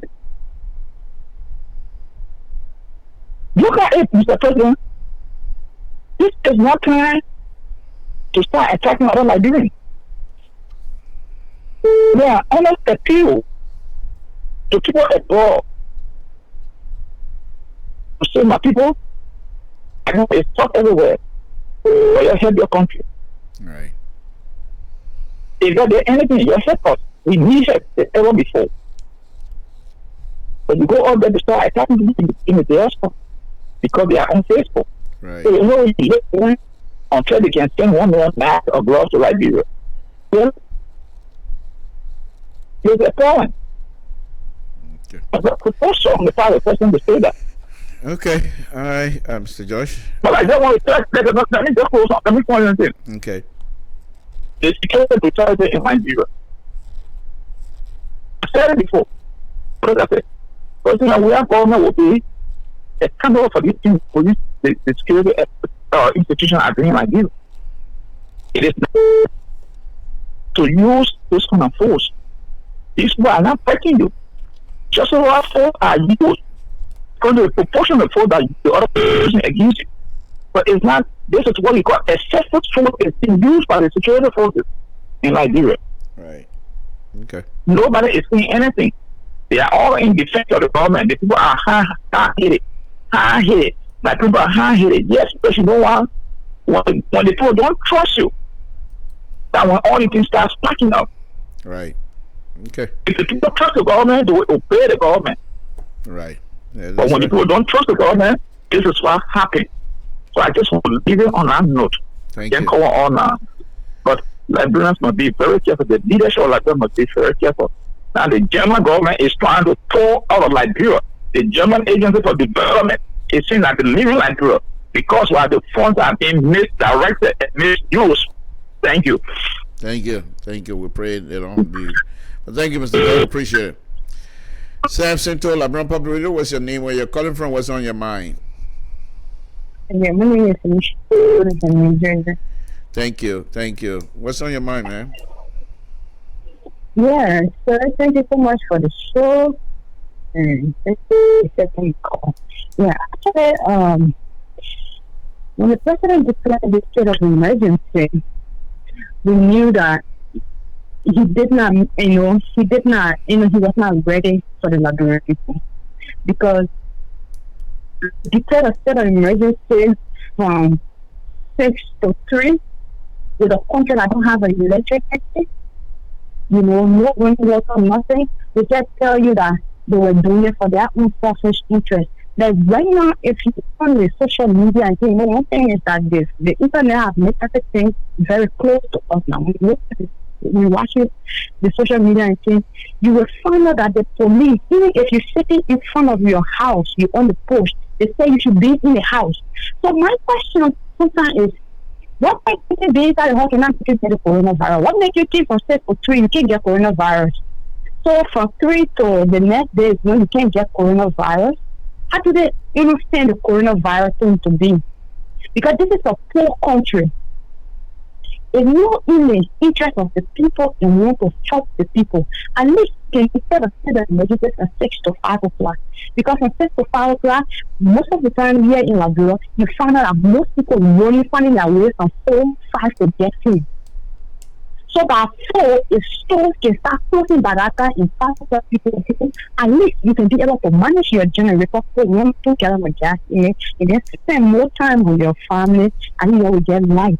But you're forcing the people to be in the house by 3 o'clock. And even if they set it on the porch, you're seeing the argument in the police, the beating in the people. We just need to be a little bit prayerful, because if they continue to treat the people the way they are treating them, we will go back into another thing. Like today, I was watching something on Numa when the people of Numa went to Tapatan Hospital to take their people that they quarantine, the people that they claim that they are coronavirus positive, that they quarantine, the people of Numa, the men really went there to take their people out. Because it's the people that are quarantined, the people are just there, no nurse, nobody ministering them, nothing. They are just in a place. They just lack of. So it's that the people came out today with leaves, palm touch. They went there and they forced themselves in the street and they put their people outside. They put their people outside. Over 12 patients today, from the hospital today. They put them outside. So where are the security? Where's the, how did the people eat on them? I mean, I'm not license. They're just what you were saying, because they are threatening the license. They're already not paying the people, and we are in the people threatening the people that they are the ones giving information to the court and information to the other person. How many times CNN always hear and speaking about Donald Trump and this other person, and there's nothing Donald Trump thinking about closing down CNN or running after his people because they are the ones giving information to CNN. But we has just shown his incompetency that he's not a leader. He's not a leader. That was our expectation. We thought he meant well. We could see ourselves in him because of his story. So we are very, it's not a leader. He really don't mean well. Everything that his friends say, everything is just broad showing that that is not real. He's fake. He's a criminal. They are right. I think they don't just live in the country. We already been having problems with our health sector. That's an opportunity for you to use and be able to do things, because the money is special for health because of this crisis. So you use the money there, so at least we can show some level of brightness in our health setting. Always money. Okay. Always the money. So it is sad. My question many times for you people who came ahead of us and know more about Liberia, how can we fix it? Because even the people who claim to be educated, they are the ones who have the problem more. If you don't mind, I'm sorry to interrupt. You said something about somebody him being a criminal. That we have no proof of that. But you have the right to say what you want to say. I just want to inject that in there. This platform has no proof of his criminality because he has not been adjudicated and have not been found guilty of anything. So I just want to make that point from my standpoint. But go ahead, make a statement, sister. Go ahead. Yeah. So you people looking ahead of, we want to, how can we follow yours? We want somebody who can protect me. But right now, we don't even trust anybody, because the people who claim to be educated are in the country. If somebody really loves Liberia, then they come up with a strategy. We need a system. If they were put more time into the textile thing, put more time into the agriculture, so that we the young people can be able to wake up to the reality of things, be able to develop ourselves and see how best we can brighten our country, that will come. Because that's what we thought we was going to do. But we are now, he's a doctor. He's not a conquer ball. At the time he wanted power, he was not a doctor. He told us he never even completed 9th grade. But now he's a doctor. Okay. So, yeah. Thank you, because I always call him Dr. Weir. But Right. thank This you. is the guy, yeah, this is the guy that we're thinking, yes, sir, it's a very silent thing, nothing to hope on. We don't have nothing to hope on. We need a hope. Because if people who are in a disaster, if they have the opportunity, if they have the means of developing Liberia, let them come and work with the young people. You don't even have to be in politics. You don't even have to. You can start from your hometown, your community, so we can be able to defeat this real guy. Because if we just talking and not implementing anything, it's just a waste of time. That's how I see it. Okay, but thank you so much, sir. Thank you, sister. We appreciate it. Thank you very much. Okay. All right. Give us a call here at 916-533-2048 to defeat Dr. Weir. You're going to need you're going to need some serious competition. So but give me a call here, Samson to LeBron Public Radio.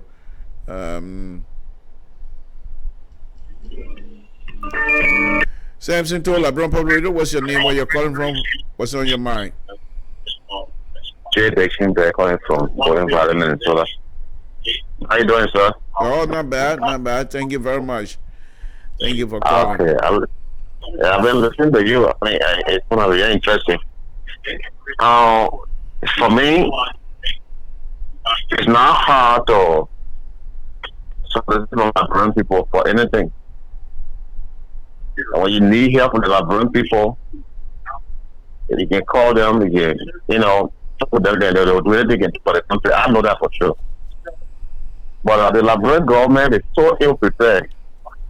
What you asked was so ill prepared to declare a premature emergency. There was nothing put in place. The country was not ready for anything. Just so Dr. Weir, as he been put me tonight, declare state of emergency. Now you're gonna rub it in my face now. Yeah, just as he been put me. So declare state of emergency in a country that is so ill prepared. We don't have electricity, we don't have running water, we don't have food, we don't have anything. People, 95% of the population is unemployed. Now you impose curfew, you got a night emergency alone of curfew from 3 p.m. to 6 p.m. the next, 6 p.m. the next day. That's 15 hours and go. And your police, they are beating people out, they are fighting them. And you got no answer to anything in that country. What's the virus in that country? What's the proof? How many projects is not virus in that country? Because I call Liberia every day. Every single day I call that country. There's no real trace of people because those that said they got infected with the virus. They are all walking around. They are government officials. They're all walking around. People have been quarantined, and we don't see anything. There's no treatment center, nothing. But yet still, the government is hanging on to this curfew thing, and they are beating people up because they got 6,000 or so, men and women following Jefferson and Fina born in the street in Liberia for a bar that we don't even see. We don't see anyway. They're just beating you up. People are getting sick for different things. When someone dies in the hospital for heart attack, okay, that's a virus. So what is going on in that country? Liberia in the diaspora can be a great help to that country. But for me in particular, I can't help anybody in that country. But the Liberian government will not get anything from me. Nothing else that they will get from me, the way they behave. Because they are not helping the country, they are destroying the country. I'm so sorry. That means that the Liberian people made a very wrong choice. You put someone in power, and then the person came to power and nothing to do for the country. I don't get it. That's why you came outside yesterday to tell people that what you got mask to get people in the street, or to get people in the street. What happened to the masses? What happened to those that are in quarantine? And my brother-in-law in quarantine. What happened to him? So it's just not helpful. The Liberian government is just so ill-prepared for everything. They are not prepared for prime time. They're not prepared for anything. They are just, building their own trouble. It's not going to help them anyway. The country needs help. We all know that. But we got the wrong person in power. When you have the wrong person in power, you can't get help anyway. I was told a long time ago, even my own brother that was people at the CDC, that we had got so many friends in Europe and all over the world, they were helping when they become president. Where are they now? The country is just all smeared with corruption. The $6 billion got missing anything and nothing happened. When the $5 million was infused into the economy to map out the economy, it went nowhere. So the system in that country, I don't see it. I don't see it anywhere. The government is not prepared for anything. It's just a waste of time. Okay. As you said earlier on tonight, LIBERIA are prepared to do anything with our country, but now with the kind of government of our country, because they are so prepared. Okay. Thank you. I just must say on it tonight. Thank you. Yeah. Thank you for your view. Appreciate it. Thank you very much. All right. All right. Good night.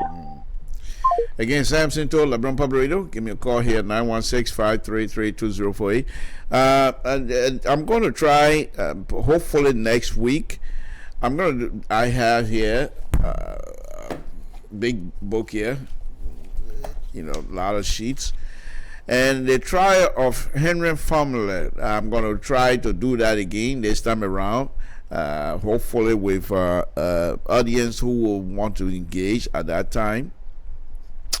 And it's a very interesting reading, and the reason that I keep falling back on this trial, because this trial really showed, you can't go back to the 1920s to Saistown War, or even the 1800 when the settler came in, their behaviors towards the indigenous and things. But this trial, just like I said here earlier tonight, that the virus has exposed our own inner core here to one another. I'm then again saying this trial really brought up the differences between us, the indigenous, and our brothers, the American Liberian at the time.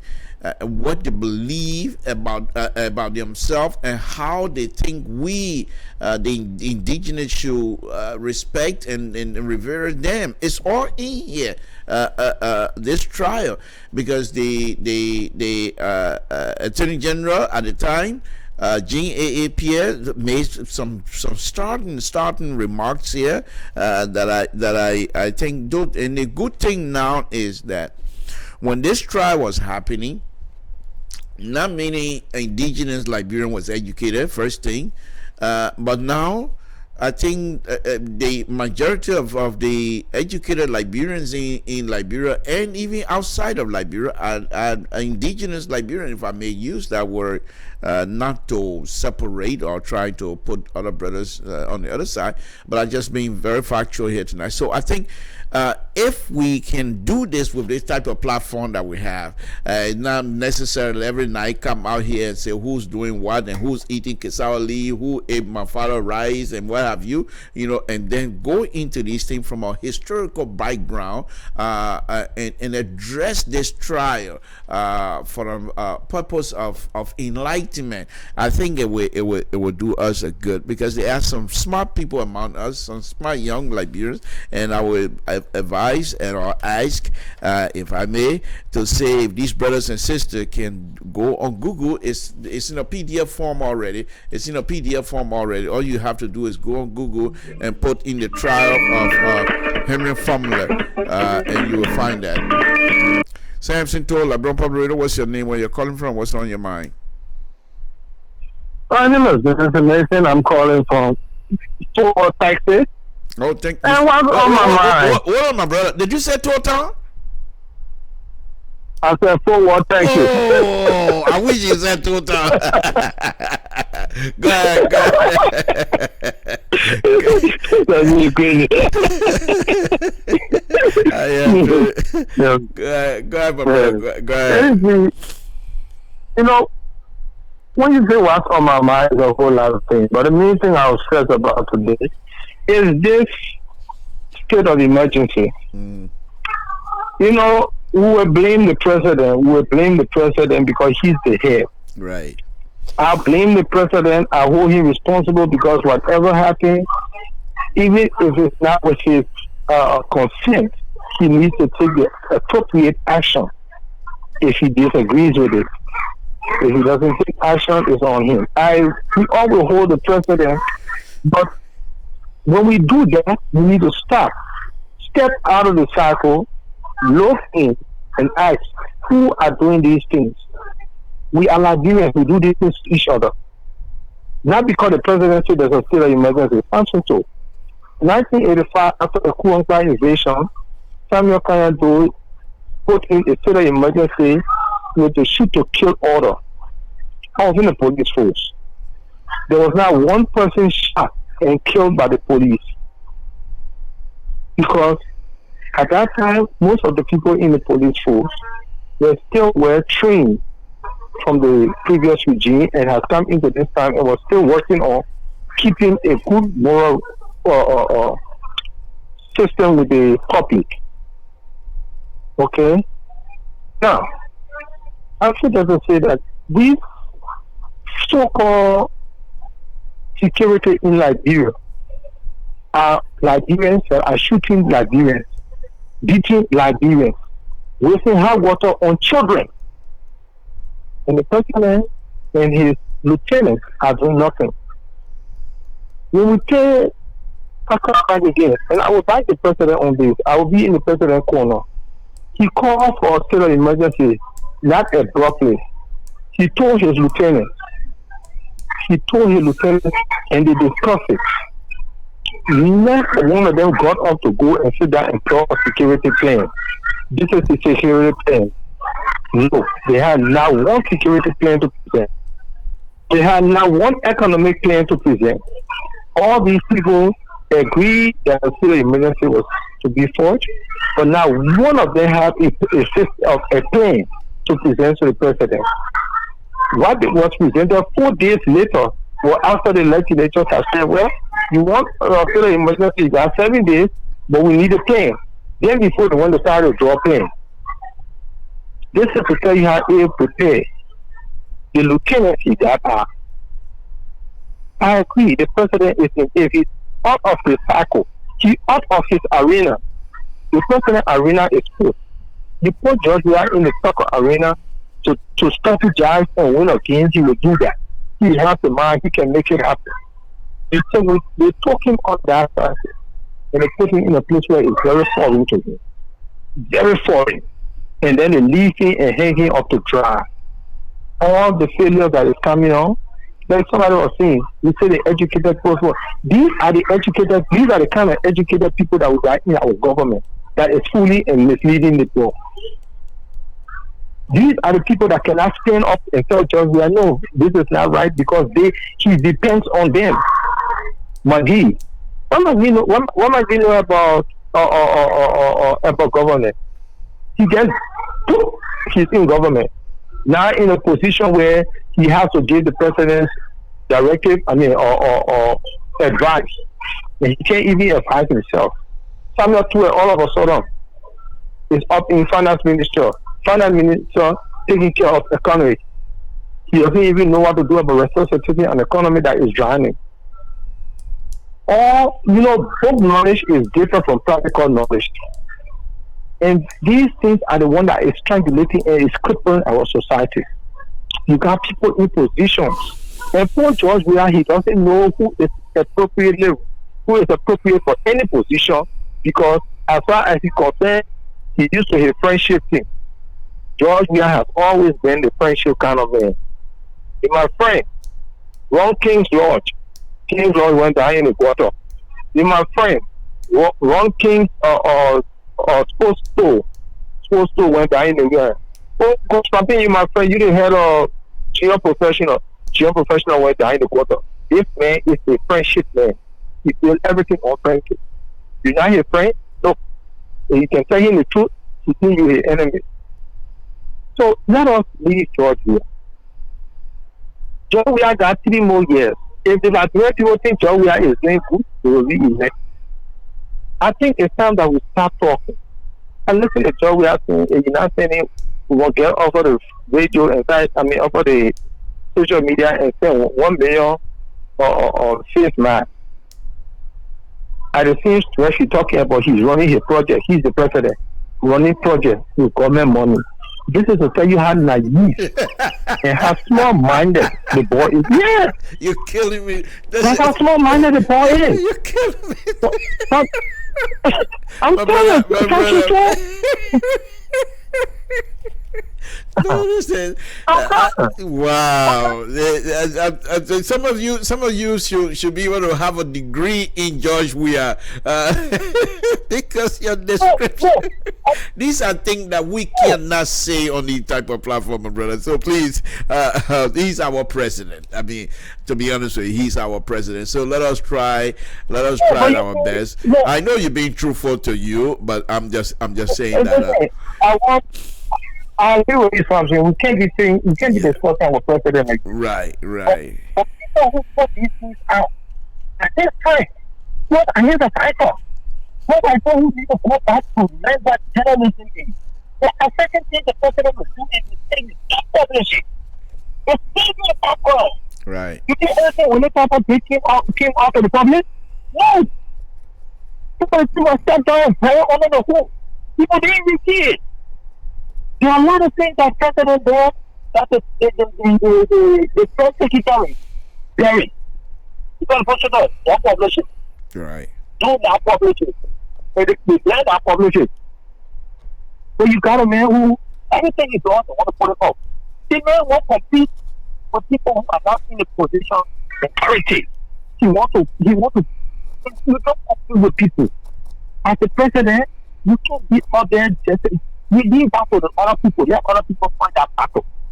You come up, you make your statement, you do your statement, you go back in, be quiet. When it's time to speak, it's time to speak publicly. Everybody will get it. When it's time not to speak, the thing that you'll be doing, like you're walking in your t-shirt in your yard, you think, look, will you and somebody have a conversation on and it's recorded? And that person play it is for your betterment. There are certain things you just can't say. But again, I don't blame him. Right. And I don't blame him because the people who encourage him to go for this position are people who are small minded and they are not there to guide him and protect him. They leave him open to the wolves and the lions to destroy him. That's the one that hurts me most. And then they blame us for coming out and saying negative things against him. No. Don't blame us. You put him on. You put him on for us to destroy him. You put him on for people to find something. Look, this young man, President Weah. That's not Dr. President, Dr. Weah. Yeah, Dr. Weah. Yeah, Dr. Weah. That's not Dr. Weah. Okay. I had a philosophy instructor. Area. And you always hear call Dr. You know. So you see, so you see the young man they have a mind. So he needs guidance. Unfortunately, he got people in his close circle that are not brave enough to tell him, Mr. President, you can't do this. Mr. President, you can't say this. So, if something is wrong today, it's wrong tomorrow, it will always be wrong. Okay? So when it comes to that, I think that we need to give the president a leeway. They start to look at his lieutenant. If we start to correct and condemn these lieutenants, and we start to tear them down and destroy them, they will start to stand up to tell the president, no, they think getting too much, you can't do this, you can't say this. We are the one because they're the one with the pride. Samuel Tuer will leave from that position and he will want to work in UN. Okay. But if there are too many crowds on Samuel Tuer right now for the full judgment of the economy and for misleading the president, he will not be able to work in UN. So look at what he did with culture, look at all the things that he has done, look at what he did not do. Right. Because we have a whole lot of things on him. Okay? Yeah. All right. So these things will correct the system. Okay. That's the bottom line of that's what I'm trying to do. Thank you, my brother. I think you have given me some clear sense of understanding as well. But like I stated, he's our president. and duly elected. 61.5%. I say these things every day, even though I say it in a joking way, but they're very serious. And I think for us, especially for me on this platform, I want to do criticism, but we try to do it with respect, and I think you have done that here tonight. I think you also, and that's one of the things, the tiny sedition don't understand that some of us, some of you will come and criticize from a angry position, not necessarily angry with him, but the way he's been treated and the way he's put out there to be left out to dry. And you can see it, clearly see it, that these people who's supposed to be there to guide him are just not there for his interest. And so some of you come out and very, very angry, not because you're angry at him, but because you feel for him and as a human being and as our president, for them to do what they do sometimes. You just sit there and let him read on this day and age without teleprompter, and let him read, make him look like, and people make fun of him, and it's very much disappointing. So I agree with you, my brother. We'll do our best, but when we come out here, we don't want to have our devil dancing at the same time taking the claw out of the devil one time at a time. So we try to cover the devil legs as much as possible. So, but thank you, my brother. We appreciate it. Thank you very much. Hey, Thompson. Yes. So, Thompson, before I leave, yes, that book that you say you guys reading on, I mean, I need to know when you're going to be discussing it. You mean the trial? Yeah, I need to know when you'll be discussing it. I'm very interested in the discussion. I'm going to do the trial most likely next week. I'm going to start next week. Okay. And it's a long Where can I get a copy of that book? Where can I get a copy of that trial? You can get it from just go on Google and put in trial of Henry Formula. It's in a PDF form, and you can copy it and print it out. So. All right. Yeah, I gotta get a copy. I gotta get in and read it. I need to know a lot of stuff. Okay. Thank you, brother. Thank you very much. Thank you very much. Talk to you.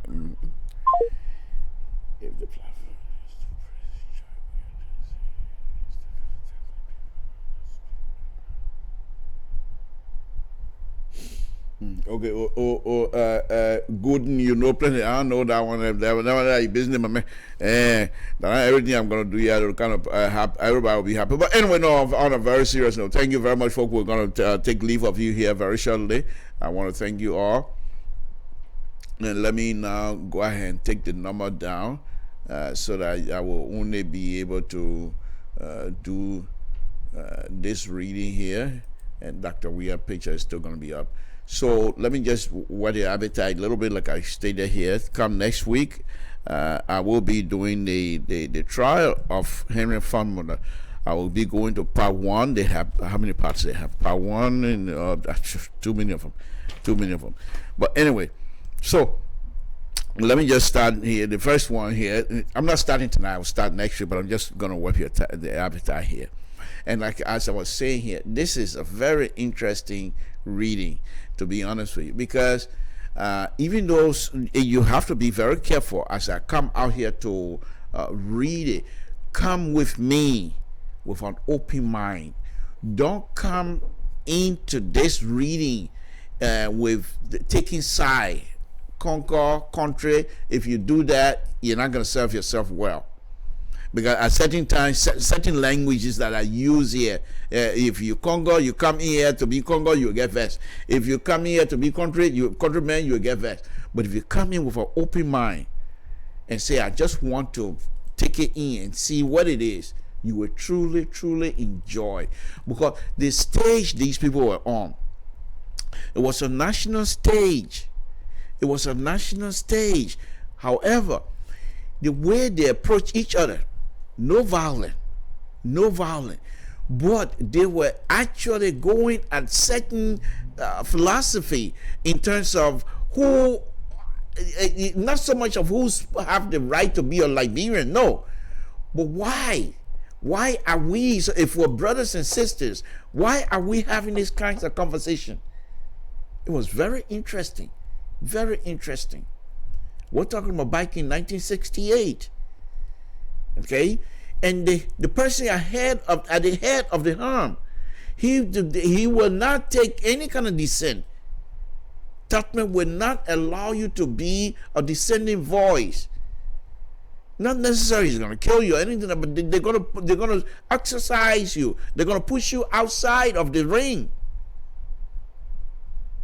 Okay, now the formula, according to this, what I have, he was one of the few Liberian indigenous, they call them here in this, okay, that were educated. And so they brought him, they felt within themselves to bring him on board. But when he was accused of treasoning, the question then was that the American Liberian were asking, have you not have some sort of a decency in you? And why are you so ungrateful? They're all in here. The words ungrateful is in here. We brought you on board, they said. And now you turn around to try to kick us or bite us in the back. Why are you so ungrateful? And family replied, oh man, if you like Liberian politics, this is the inside. It's enjoyable to have the family replied and said, I'm not no, he said we. He's one man on trial, but he said we. In other words, he was speaking on behalf of the indigenous as well. We are not ungrateful. But if the system, it is the system that set us, the depressed, those of all who believe in freedom. It is the system that is ungrateful. Oh my goodness. Oh, I'm getting excited right now as I'm speaking. But let me read a little bit of it. I'm just telling you, let me read a little bit of it. So I'll just read one page of it and I'll pull it up for next. If you have the time, please go on Google and type the trial of Henry Family. You will enjoy it. You will enjoy it. If you like reading, you will enjoy it. Let me just do this one page. And this is by Victor D. Dubois. He's a white guy. But this guy, Dubois, he didn't do much study on Liberia. His whole time he spent in West Africa was about Guinea. He was there when Guinea got their independence. He was there when they was fighting for independence. In fact, this guy, he was in Guinea for a very long time. However, Guinea being the next door to Liberia, after the independence, everything, when the nonsense with family studies, oh, okay, but he's an American, so it was very easy to cross to Liberia. And he was able to watch this, and he decided to document this. And one other thing, when the Peace Corps started coming to Liberia, one of the Peace Corps gentlemen didn't like the system that was set up. Man, people, there's so many things, so many things. This guy didn't like the thing that was set up. Okay, the system that was set up by Tubman and his people, the way they were treating the indigenous. So he wrote a book, and he called this book Tani Wala Wala Tani, something like that. But he narrated the story, didn't call Tubman name, didn't call Tui Party name, didn't call any indigenous, but he put them in there exactly the way things are in Liberia. But he set a stage on a different Tani Wala something. Tubman told the people that book can never be sold in Liberia. Okay, so when I come out, I will tell you all that. But anyhow, let me read this, then I can take a leave of you. Okay, Victor D. Dubois. Okay, and he said shortly after William Vicarat Sharak, Tubman was inaugurated as president of Liberia on January 24, 1968. Now let me say 1968. What was I doing? 1968. I had my third wife at the time. Got married. My first wife was 1944. My second wife was 1954. My third wife was 1964. So I was going to my fourth wife then. I'm just kidding. 1968. What was I doing? I don't remember. But anyway, let's go on. Let me go on, folks. Let me go make fun out of this. Okay, now this is what. Let me read that again. Since I put some fun in it, let me take it back and read that again. Shortly after William V. S. Tubman was inaugurated as president of Liberia on January 24, 1968, beginning his sixth consecutive 4 years. 4 year, 4 year, 4 year, 4 year, 4 6. One person after the first 8 year. You're talking 16, right?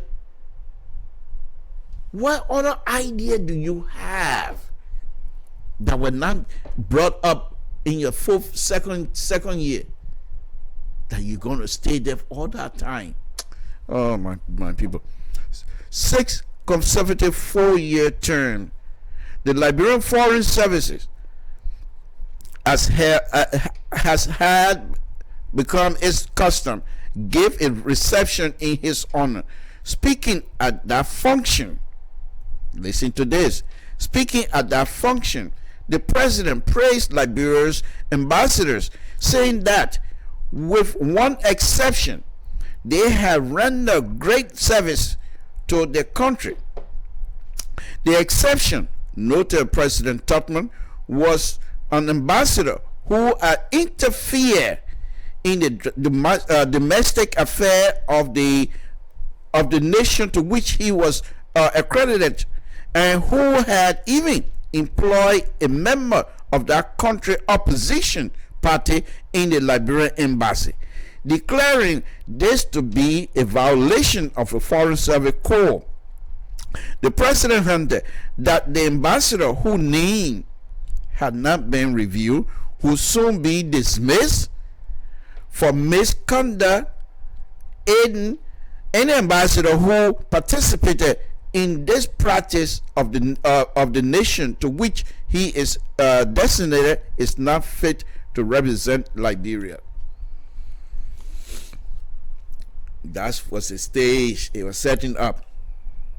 Okay, the president comment caused much uneasiness among the assemblage, diplomat states, State Department personnel, and in somebody that any Liberian ambassador could have been quality of such gross breach of diplomatic priorities without this fact being known.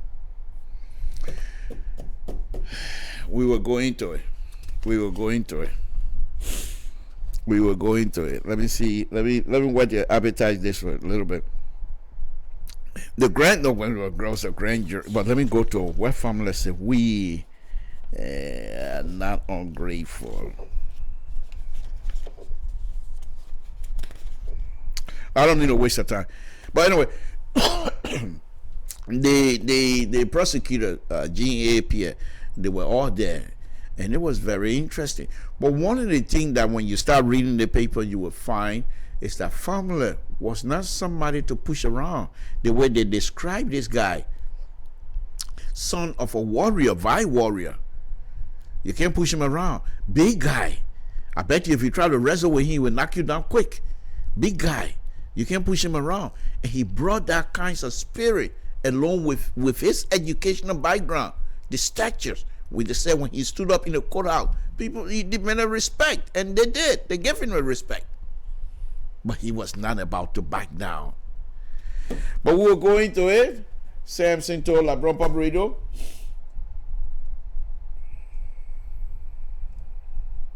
Okay.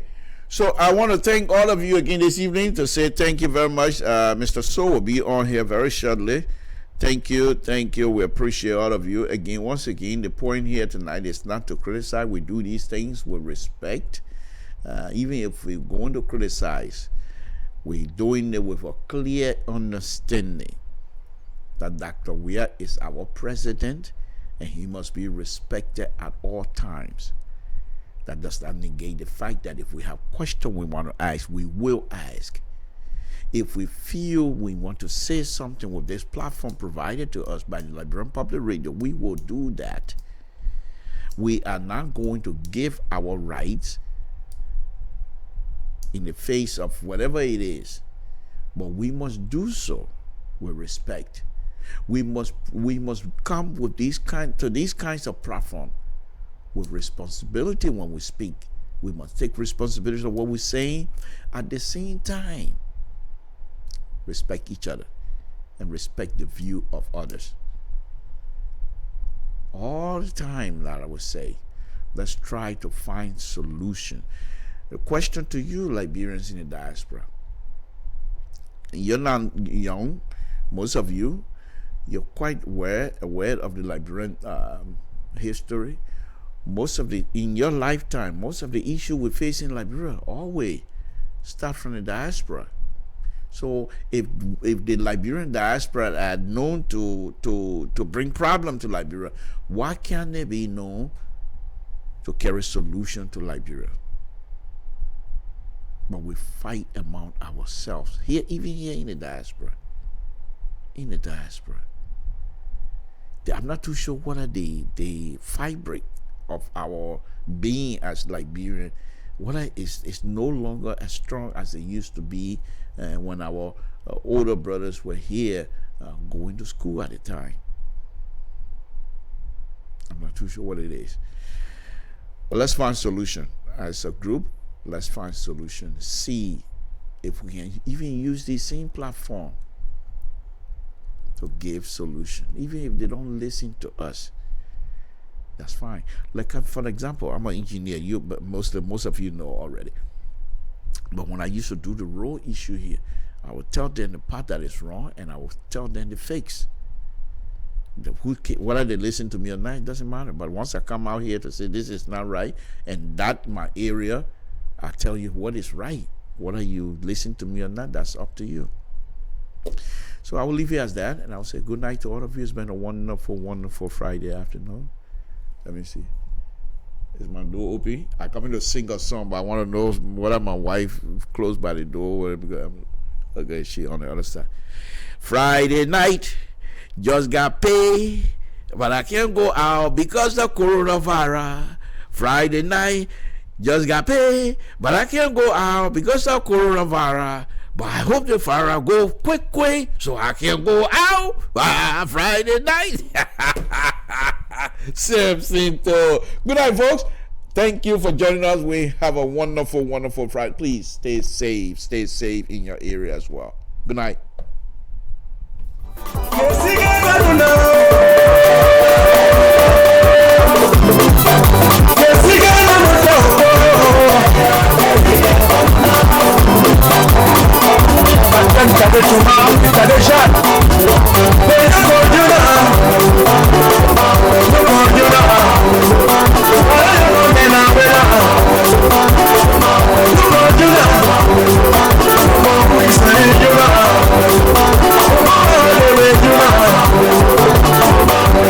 Second.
ona verio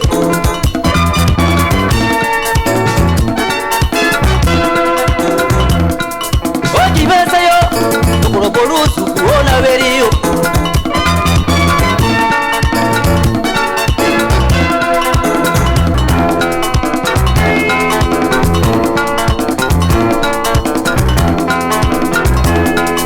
Angane meyo Oji borusu ona verio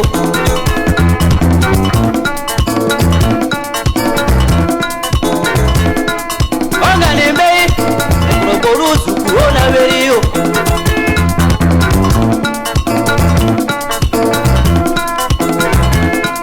Angane meyo Duro tape makuria Wapa ya seba Onana aya ma lokoro mwane sikoro mwa ye poza ne kribu ya mole u Lokoro